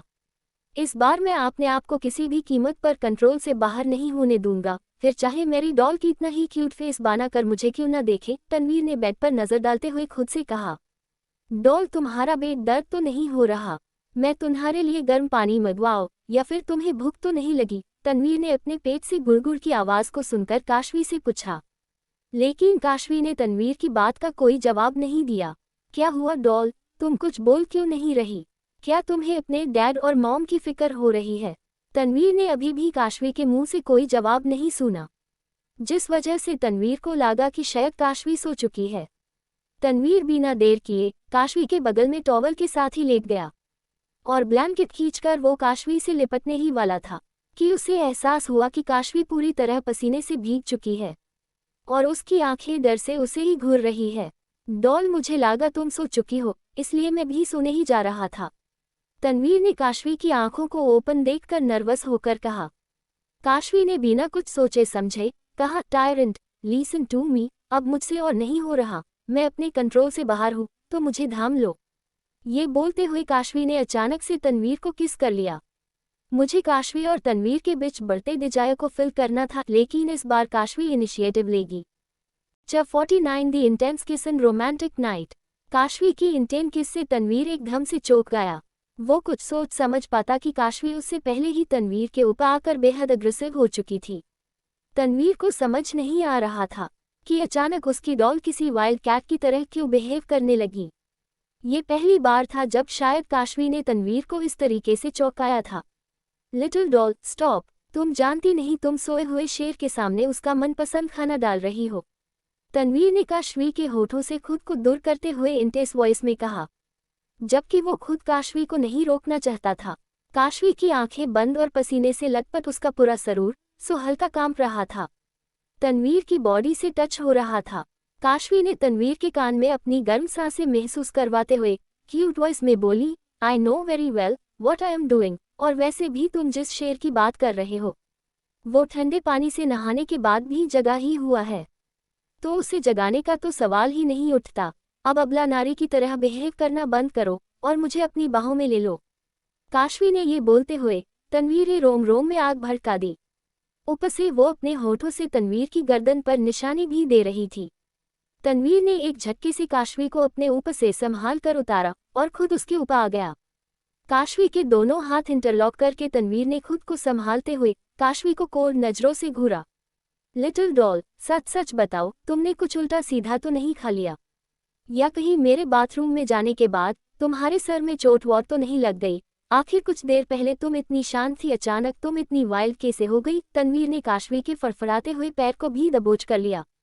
आई don't know what you are saying but I am suddenly unable to control myself. तो अब तुम मुझे दूर पुश करना बंद करो और मुझे एक स्ट्रॉन्ग एंड इंटेंस किस करो। काशवी ने अपनी आंखों में एक अजीब सी चाहत भरकर तन्वीर को देखा। तन्वीर को काशवी की बातों से समझ आ गया था कि उसके बिहेवियर में अचानक ये बदलाव किसी चीज की वजह से आया था, वरना जो काशवी कुछ देर पहले तन्वीर से दूर भाग रही थी वो अचानक से उसे करीब जाने की बातें नहीं करती। लेकिन वो अपनी डॉल की आंखों में इस समय जो चाहत देख रहा था उसे इग्नोर भी नहीं कर पा रहा था। डॉल, मैं तुम्हें इंटेंस सेंसेशन के साथ स्ट्रॉन्ग किस करने वाला हूँ और तुम्हारे होठों पर कोई रहम नहीं करूँगा, इसलिए जितनी सांसें ले सकती हो ले लो, उसके बाद मैं तुम्हें एक सेकंड के लिए भी नहीं छोड़ने वाला। तन्वीर ने अपने कंट्रोल को काशवी की आंखों में देखते ही खो दिया और बिना देर किए काशवी के होठ अब तन्वीर की गिरफ्त में आ चुके थे। पूरा रूम अजीब सी मदहोशी में डूबते जा रहा था, जहां ना तो काशवी तन्वीर को खुद से दूर कर रही थी और ना तन्वीर खुद को रोक पा रहा था। करीब 38 मिनट बाद तन्वीर को एहसास हुए कि उसकी डॉल सांस नहीं ले पा रही है। तन्वीर ने काशवी के हाथों को अपने पकड़ से आज़ाद किया और साथ ही उसके होठों को भी। डॉल, जल्दी सांसें लो, क्योंकि मुझे अभी तुम्हारे होठों इतनी आसानी से नहीं जाने देना। तन्वीर ने काशवी के सांस न ले पाने की वजह से लाल पड़े चेहरे को देखते हुए कहा। काशवी ने सांसें भरते हुए अपनी दबी हुई क्यूट आवाज में कहा, सिर्फ किससे मेरा क्या होगा, मुझे और भी कुछ चाहिए, प्लीज मुझे वो दे दो। तन्वीर को अपने कानों पर यकीन नहीं जो रहा था, उसकी डॉल ने अभी अभी उसे कितनी बड़ी बात कह दी थी। डॉल, मेरी तरफ ध्यान से देखो, तुम मेरा चेहरा पहचाना पा रही हो ना? तन्वीर ने काशवी के चेहरे को अपने हाथों में भरकर गंभीर रूप से पूछा। तुम टायरेंट किंग हो, मेरे टायरेंट किंग, जिसने मुझे दुनिया की नजरों से अलग देखा, जिसने मुझे 2 बार बचाया, जिसने मेरे होठों को छुआ और मुझे एक लड़की होने का एहसास करवाया। काशवी ने मदहोशी भरी आवाज में अपनी आधी खुली आंखों को से तन्वीर की नीली आंखों में देखकर कहा।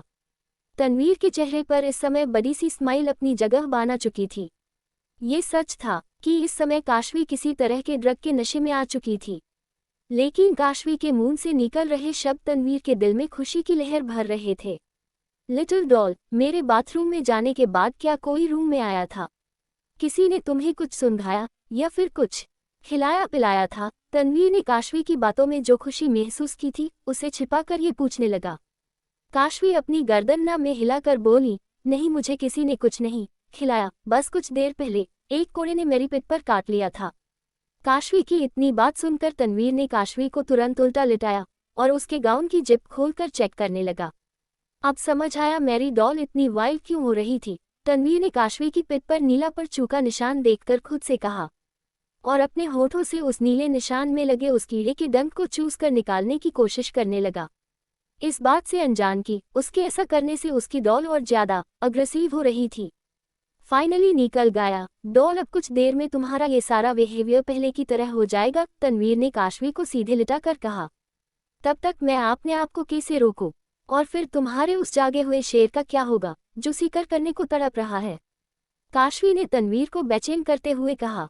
लिटिल डॉल, अपने वर्ड्स को सोच समझकर यूज करो, वरना। तनवीर इससे आगे बोल पाता कि काशवी ने अपने कंधे से गाउन को नीचे की तरफ खिसकाते हुए कहा, वरना क्या? मेरी पूरी रात दर्द और सिसकियों से भर दोगे। मैं चाहती हूँ कि तुम ऐसा करो, मुझे भी लंकी होने का पूरी तरह एहसास करना है। काशवी की बातों के साथ तनवीर का ध्यान काशवी के नीचे हो चुके गाउन की तरफ गया, जिसकी वजह से अब वो अपने आप को लगभग कंट्रोल करने में असमर्थ था। Little doll, I can cross my line but you have to marry me, Tanveer ने काशवी के हाथों को रोकते हुए कहा। शादी? तुम क्यों शिव कोटी के किंग से पंगा ले रहे हो? तुम्हें शायद पता नहीं कि वो आज तक किसी से नहीं हारा। अगर मेरी वजह से तुम्हारी उससे दुश्मनी हो गई तो मुझे बिल्कुल अच्छा नहीं लगेगा, इसलिए मैं तुमसे शादी नहीं कर सकती। काशवी ने आधी दबी आवाज में ये बात बोलकर तनवीर को खुश कर दिया। काशवी की बात सुनकर कम से कम तनवीर को इतना तो पता चल गया कि काशवी को उसकी फिक्र है। डॉल, अगर मैं तुम्हारे लिए उस तनवीर को हरा दूं और तुम्हारा ये डर खत्म कर दूं तो क्या तुम मुझसे शादी करोगी? तनवीर ने खुश होते हुए काशवी से कहा। शायद हाँ, काशवी ने इतना ही बोला था कि तनवीर ने काशवी को बिना आगे कुछ बोलने का मौका दिए किस कर लिया। तनवीर और काशवी को देखकर बिल्कुल नहीं लगा था कि वो आज एक दूसरे को जाने देंगे, और सही भी है। आखिर काशवी को कोई आइडिया नहीं है कि वो कब तक इस दुनिया में फंसी रहेगी, और न ही उसे इस दुनिया से बाहर निकलने का कोई रास्ता पाता था। तो अगर वो तनवीर के साथ अपने रिश्ते को आगे बढ़ाती भी है तो इसमें कोई गलत बात नहीं। वहीं दूसरी तरफ जानवी सिकंदर को बेड पर लेटा घूर रही थी, क्योंकि सिकंदर जानवी को अपने रूम में सोने के लिए जबरदस्ती ले तो आया था, लेकिन उस बेचारी को एक ब्लैंकेट तक नहीं लेने दे रहा था। खुद कुंभकर्ण की तरह गधे की तरह सो रहा है और मुझे सोने के लिए एक भी ब्लैंकेट नहीं दे रहा। अगर मेरा बस चले तो इसका घेटुआ दावा कर मार डालूं, खड़ूस कहीं का। जानवी फ्लोर पर बिना बिस्तर कर ऐसे ही लेट गई। सिकंदर ने कमरे में लगा आग का टेम्परेचर फुल कर दिया और आराम से ठंड से कांप रही जानवी को देखकर मुस्कुरा कर खुद से बोला, जंगली कहीं की, तुझे क्या लगा कल जो तूने मेरी कॉलर पकड़ने की गलती की थी उसके लिए मैं तुझे इतनी आसानी से जाने दूंगा? नहीं, बिल्कुल भी नहीं, बस तुझे टॉर्चर करने के तरीके डिफरेंट होंगे। सिकंदर के चेहरे पर इस समय डेविल के भाव छाए हुए थे। आखिर वो जानवी को बिना बिस्तर के फ्लोर पर ठंड से कांपने की सजा जो दे रहा था। सिकंदर अपने बेड पर बड़े आराम से जानवी को कांपते हुए देखकर सुकून महसूस कर रहा था। आधी रात बीत चुकी थी। सिकंदर को हैरानी हो रही थी कि जानवी ने एक भी बार उठकर आंख बंद करने के लिए नहीं कहा। मुझे लगता है ये जंगली जरूर कुंभकर्ण की माँ है जो इतनी ठंडी जमीन पर इतने आराम से सो गई। सिकंदर ने ये सोचते हुए बेड से उठकर जानवी की तरफ अपने कदम बढ़ाए। जानवी ठंड से कांपते हुए बेहोश हो गई। कुछ पता ही नहीं चला। सिकंदर ने जानवी के हाथ को छुआ तो बिल्कुल बर्फ की तरह ठंडा पड़ा हुआ था। क्या मुसीबत है, इतनी सी भी ठंड बर्दाश्त नहीं हुई इससे। सिकंदर ने बिना किसी भाव के जानवी को उठता और बेड पर लिटा कर आंख बंद कर दिया। ये तो बस हल्का सी शुरुआत है और तुम इतने में ही हार मान गई। चलो कोई नहीं, आज रात सो लो, बाकी की पनिशमेंट बाद में झेल लेना। सिकंदर ये बोलते हुए जानवी को बिना किसी भाव के अपनी बाहों में भरकर लेट गया। सिकंदर इतना अजीब बिहेव सैयद पहली बार कर रहा था। अगली सुबह शिवालिक की वादियों में एक अजीब सा बदलाव ला चुकी थी। सोम और अलीशा, मोहिनी तीनों अब पहले से काफी ठीक महसूस कर रहे थे और इस समय एक साथ मोहिनी के कमरे में बैठे काशवी को कोस रहे थे। डैड, मैंने उस मनहूस काशवी से आपको बचाने की कितनी कोशिश की थी, लेकिन आपके बेहोश होने के बाद उसने मुझे भी मार मार कर बेहोशी की नींद में भेज दिया था। अलीशा ने अपने शरीर पर हंटर के वार के निशान देखकर सोम से कहा, उसने तो मुझे मौत के मुंह में भेज दिया था। वो तो भगवान का शुक्र है कि मैं सिर्फ बेहोश हुई, ज्यादा गहरी चोट नहीं आई। मोहिनी ने अपने सिर पर बंदी पट्टी को छूते हुए कहा, Both of you stop your nonsense. I am worried about what happened after all three of us fainted. सोम ने मोहिनी और अलीशा को गुस्से से चुप करवाते हुए कहा, इन तीनों में से किसी को नहीं पता था कि आखिर उनके बेहोश होने के बाद हुआ क्या था। Since yesterday all the girls of the palace are missing and some unknown people are walking after the palace. क्या तुम लोगों का ध्यान नहीं गया इस बात की तरफ? कल से लेकर अभी तक वो मनहूस काशवी भी क्रिस्टल में कहीं दिखाई नहीं दी और आरती के कमरे के बाहर खड़े गार्ड्स हम में से किसी को भी उसके कमरे में नहीं जाने दे रहे। All these things are creating thousands of questions in my mind. सोम ने मोहिनी और अलीशा को देखते हुए कहा, Dad, you are absolutely right. Since yesterday it seems as if someone else is taking care of all the affairs in the palace. और हो ना हो उस मनहूस काशवी को इन सब बातों के पीछे जरूर हाथ होगा। आखिर वो कुछ दिनों से पूरी तरह चेंज जो हो चुकी है। अलीशा ने सोम की बात पर गौर करते हुए कहा।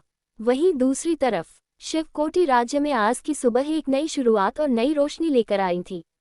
काशवी तनवीर के कंधे पर सर रखकर बेड़े चैन से सो रही थी, जबकि तनवीर अपनी आंखें खोले बड़े प्यार और सब्र से अपनी डॉल के मासूम चेहरे को निहार रहा था।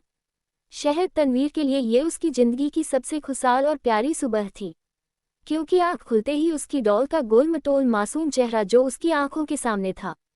सोते हुए कितनी मासूम लग रही हो तुम।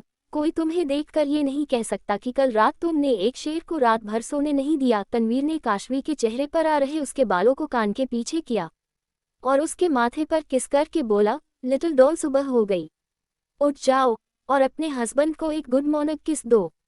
तनवीर की आवाज में एक मिठास और चुलबुलापन साफ झलक रहा था।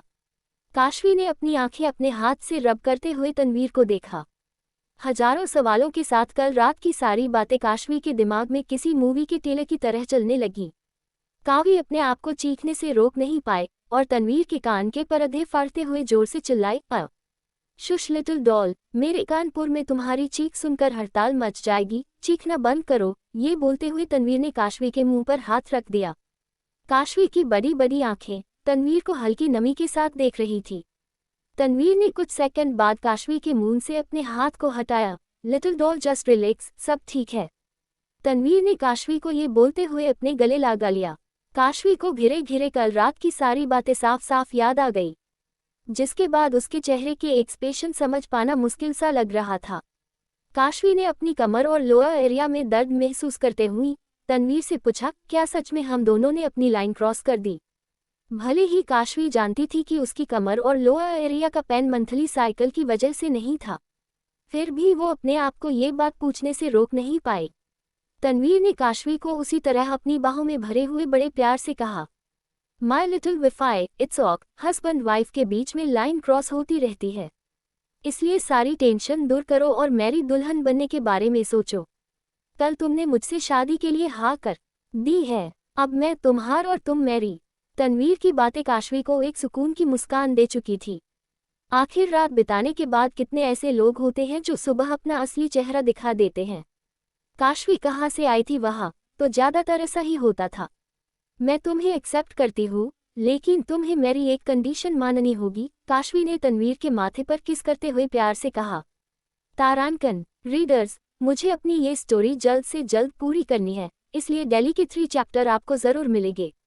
बस एक आधा लेट हो सकता है, तो प्लीज़ मुझे लाइक से ज़्यादा कमेंट्स देखकर अच्छा लगाता है, क्योंकि उन्हें मैं पढ़कर अच्छा फील करती हूँ। 50 my cute little doll now is my wifey. Tanveer के चेहरे पर खुशी और हैरानी दोनों ही एक साथ आ गई। Little doll, you don't need to put condition in front of me, it is my duty to fulfil your wish. Tanveer ने काशवी की किस को अपने माथे पर महसूस किया।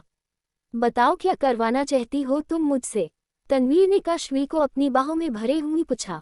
काशवी ने एक गहरी सांस ली और तनवीर से दूर होकर उसकी आंखों में देखते हुए बोली, मैं चाहती हूँ कि तुम शिवकोटी के किंग तनवीर बनने का नाटक करो।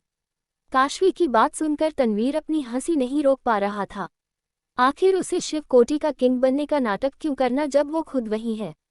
The great tyrant king Tanveer जानना चाहता था कि आखिर उसकी डॉल उससे ये नाटक करने के लिए क्यों बोल रही थी। इसलिए वो अपनी हंसी को कंट्रोल करके बोला, लिटिल विफाई, मुझे इसमें कोई प्रॉब्लम नहीं, तुम जो बोलो वो मैं करने के लिए तैयार हूँ, लेकिन क्या तुम मुझे बताओगी कि तुम ऐसा क्यों करना चाहती हो। काशवी ने अपनी दर्द हो रही बॉडी को घूरते हुए कहा, मैं तुम्हें जरूर बताऊंगी, लेकिन उससे पहले तुम मुझे मेरे सवाल का जवाब दो। तनवीर ने सीरियस होकर कहा, हाँ पूछो। तुमने कहा था तुम्हें मुझसे कुछ चाहिए, कुछ ऐसा जो मेरे अलावा और किसी के पास नहीं, और वो तुम्हें तभी मिलता है जब तुम मेरे पास आते हो, तो कल रात तो तुम्हें वो मिल गया होगा ना। काशवी ने एक उदासी भरी आवाज में पूछा। तनवीर ने काशवी की बात सुनकर उसे बेड पर एक झटके से लेटा दिया और उसके ऊपर गुस्से से आकर बोला, हाँ मुझे तुमसे ऐसा कुछ चाहिए जो सिर्फ तुम्हारे पास है, और वो मुझे सिर्फ तुम्हारे करीब आने से ही मिलता है, लेकिन ये वो नहीं जो तुम सोच रही हो। लिटिल डॉल, अगर मुझे प्लेज़ जैसी चीज़ चाहिए होती तो हुस्न के बाजार भी बहुत है और मुझ पर मारने वाली भी, लेकिन तुम्हारी ही तरह कल रात मैंने भी पहली बार उस प्लेज़र को फील किया, अपनी लाइन क्रश की।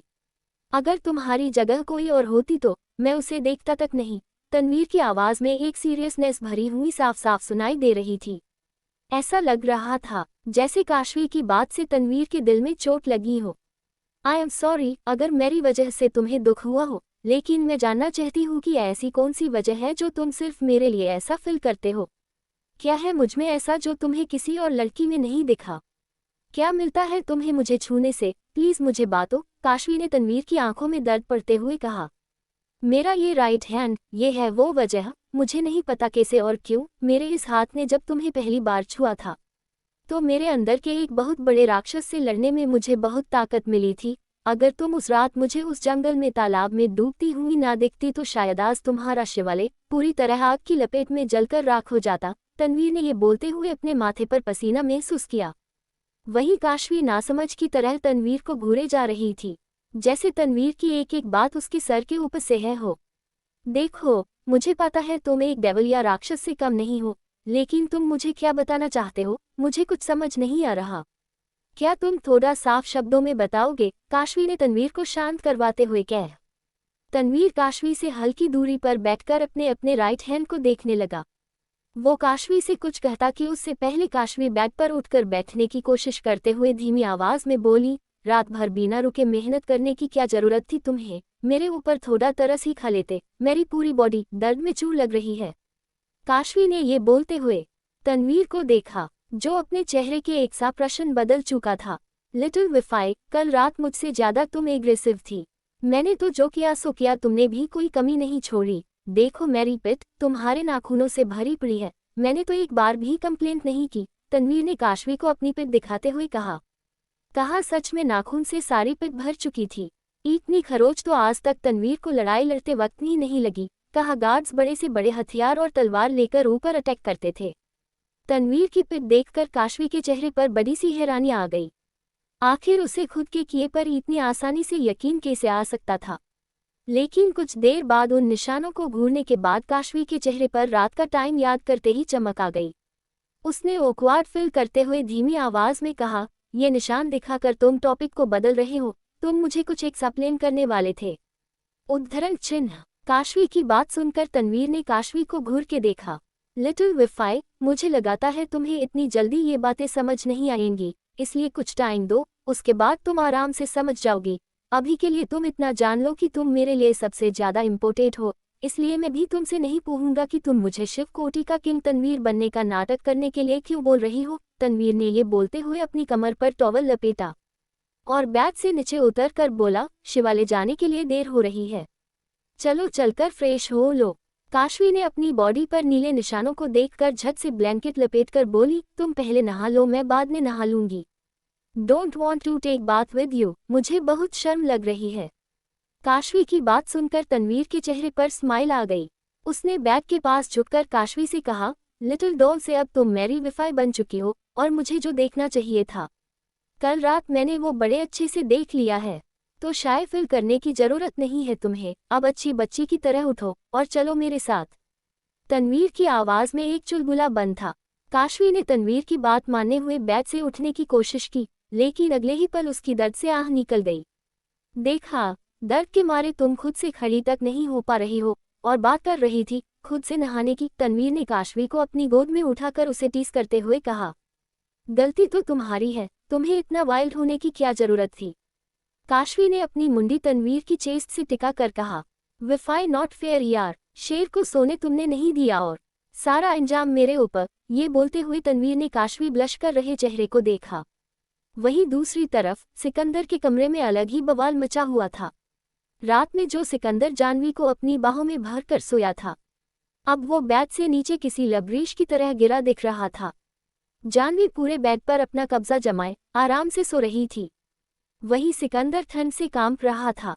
जैसे ही सिकंदर को ठंडे फ्लो का एहसास हुआ, उसकी आंखें एक झटके से खुली और अपने आप को बिना बिस्तर के फ्लो पर देखकर उसकी आंखें बर्फ से भी ठंडी हो गई। वो झट से खड़ा हुआ और बेड पर कब्जा जमाए सो रही जानवी को घूरने लगा। रात को जो जानवी बेचारी लग रही थी, अब वो किसी रानी की तरह बेड पर लेटी थी, और जो रात में मालिक लग रहा था वो सुबह नौकर लग रहा था। सही कहते हैं लोग, किसी को उंगली पकड़ाओ तो वो पूरा हाथ ही खींच लेते हैं। जैसे किसी महारानी की तरह मुझे नीचे गिराकर आराम से सो रही है। सिकंदर ने गुस्से से अपने दांत मिसमिसेट हुए कहा, हे जंगली, उठ, सुबह हो गई है। सिकंदर ने जानवी को आवाज लगाकर उठाने की कोशिश करते हुए कहा, लेकिन जानी जैसे इस समय सच में कुंभकर्ण की मां बनी सोने में लगी हुई थी। सिकंदर ने गुस्से में जानवी की ब्लैंकेट खींचकर दोबारा उसे आवाज लगाई, सुबह हो गई महारानी, उठ जाओ या फिर तुम्हें मैं कमरे से बाहर फेंक कर उठाऊं। लेकिन अब भी जानवी के कान में जैसे हलचल तक ना हुई हो। सिकंदर के गुस्से का पारा हाई हो चुका था। उनसे गुस्से से जानवी के गले को जोर से दबाना शुरू कर दिया। अब मैं देखता हूँ कैसे नहीं उठती कुंभकर्ण की अम्मा, सिकंदर ने जानवी को सांस लेने की कोशिश करते देखकर कहा।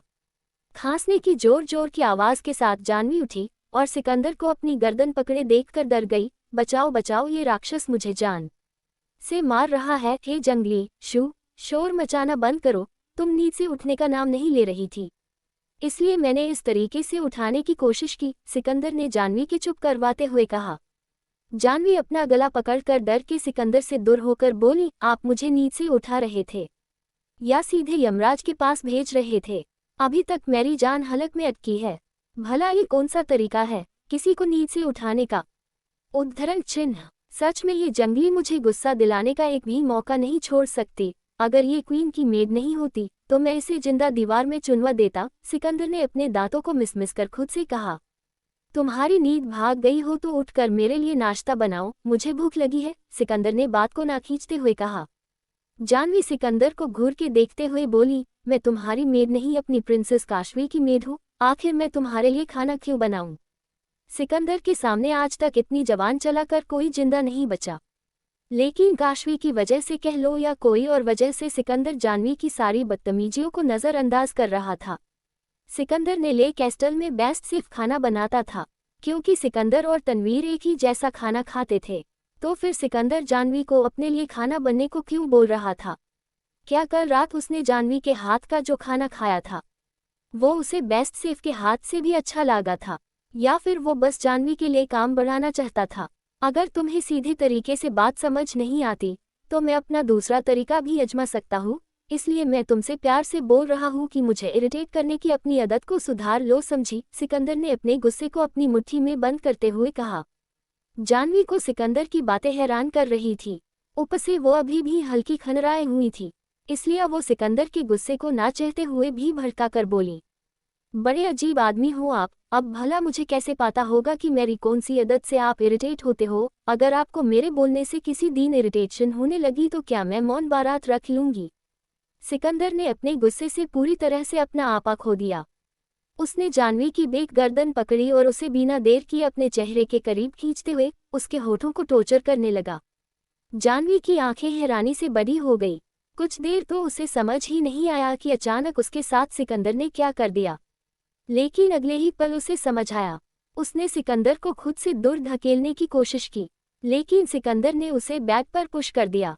जानवी ने अपनी पूरी ताकत से सिकंदर की पिठ पर मुंह के मारे, लेकिन कुछ ही देर में सिकंदर ने उसके हाथों को अपनी जकड़ में भर लिया और होठों से उसके होठों को लाल कर दिया। कुछ देर बाद सिकंदर जानवी से दूर हटा और अपना मुंह साफ करते हुए बोला, इस ज्यादा भी कर सकता हूँ अगली बार, इसलिए अच्छा होगा कि मुझे गुस्सा दिलाने से पहले 100 बार सोच लो, और है जल्दी उठो और मेरे लिए जाकर खाना बनाओ। सिकंदर ने कोल्ड वॉइस में ये बोले हुए बाथरूम की तरफ अपने कदमों को बढ़ा दिया। अपने होठों पर आए खून को पोंछकर जानवी ने अपनी कपड़े सही किए और डर के मारे सिकंदर की बात मानते हुए उसने वैसा ही किया जैसा सिकंदर ने कहा था। वहीं शिवालय में अर्थव भी आ चुका था। उसे तनवीर का मकसद पता चल चुका था, इसलिए वो सोम को तनवीर की असली पहचान बताने के इरादे से आ रहा था, जबकि वो जानता था कि ऐसा करने से उसका ही नुकसान होगा। तनवीर, काशवी को तो मैं किसी भी कीमत पर अपनी बाना कर रहूंगा, आखिर वो मुझसे इतने टाइम से प्यार करती थी, तो उसे मेरे पास वापस आने से कोई नहीं रोक सकता। अर्थव ने क्रिस्टल के अंदर कार पार्क करते हुए खुद से कहा। उसे कल रात हुई घटना या हमले के बारे में कुछ नहीं पता था, इसलिए वो बेधड़क सोम के रूम की तरफ बढ़े जा रहा था। मुझे सिर्फ लग रहा है या सच में ये सभी गार्ड्स बदल चुके हैं। आज से पहले मैंने इन गार्ड्स को यहाँ नहीं देखा। अर्थव की गिद्ध जैसी नज़र तनवीर के गार्ड्स को घूरते हुए आगे बढ़ रही थी। सोम के कमरे के बाहर जैसे ही अर्थव पहुंचा, उसे मोहिनी और अलीशा की कुछ आवाज़ें सुनाई देने लगी। मॉम, उस मनहूस काशवी का कुछ आता पाता नहीं है। हम लोगों को अधमरी हालत में पहुंचाने के बाद न जाने वो कहाँ मुंह छिपाए बैठी है। एक बार बस वो मुझे मिल जाए, उसके बाद लौट कर उसके टकला कर दूंगी। अलीशा ने गुस्से से मोहिनी से कहा। वो मनहूस पहले जैसी नहीं रही, जिसे हम जब चाहे थपड़ियाँ दे और वो पलट कर जवाब भी न दे। उसमें बिना डरे किंग सोम को मारने की हिम्मत दिखाई है, तो सोचो वो और क्या कर सकती है। मोहिनी ने कुछ सोचने हुए कहा। मुझे समझ नहीं आ रहा कि आखिर वो एकदम से इतनी बदल कैसे गई। मुझे अच्छे से याद है जब तुमने उन 3 आदमियों के हाथों काशवी को जंगल में भेजा था। आखिर ऐसा क्या हुआ था उस जंगल में जो वो इतनी बदल गई। मोहिनी ने अपनी लोमड़ी जैसी अलग लगा कर कहा। मॉम, यही तो मेरी समझ से बाहर है। मुझे अब तक उन तीनों आदमियों का पता नहीं चला, ना जाने वो कहाँ गायब हो गए। उन्हें जरूर पता होगा उस मनहूस काशवी के इस बदले हुई व्यवहार का राज। अलीशा ने ये बोलते हुए एक गुस्से भरी आवाज को अपने कानों में पड़ते सुना। तुम लोगों ने मेरी काशवी के साथ इतना कुछ करने की हिम्मत कैसे की? ये आवाज और किसी की नहीं अर्थव की थी, जो रूम के बाहर खड़ा अभी तक उन दोनों की बातें सुन रहा था। जोर, थैंक यू आप सभी को इतने अच्छे कमेंट के लिए। अपने थॉट्स बताने में कंजूसी मत करना, क्योंकि मेरे लिए उन्हें जानना बहुत जरूरी रहता है।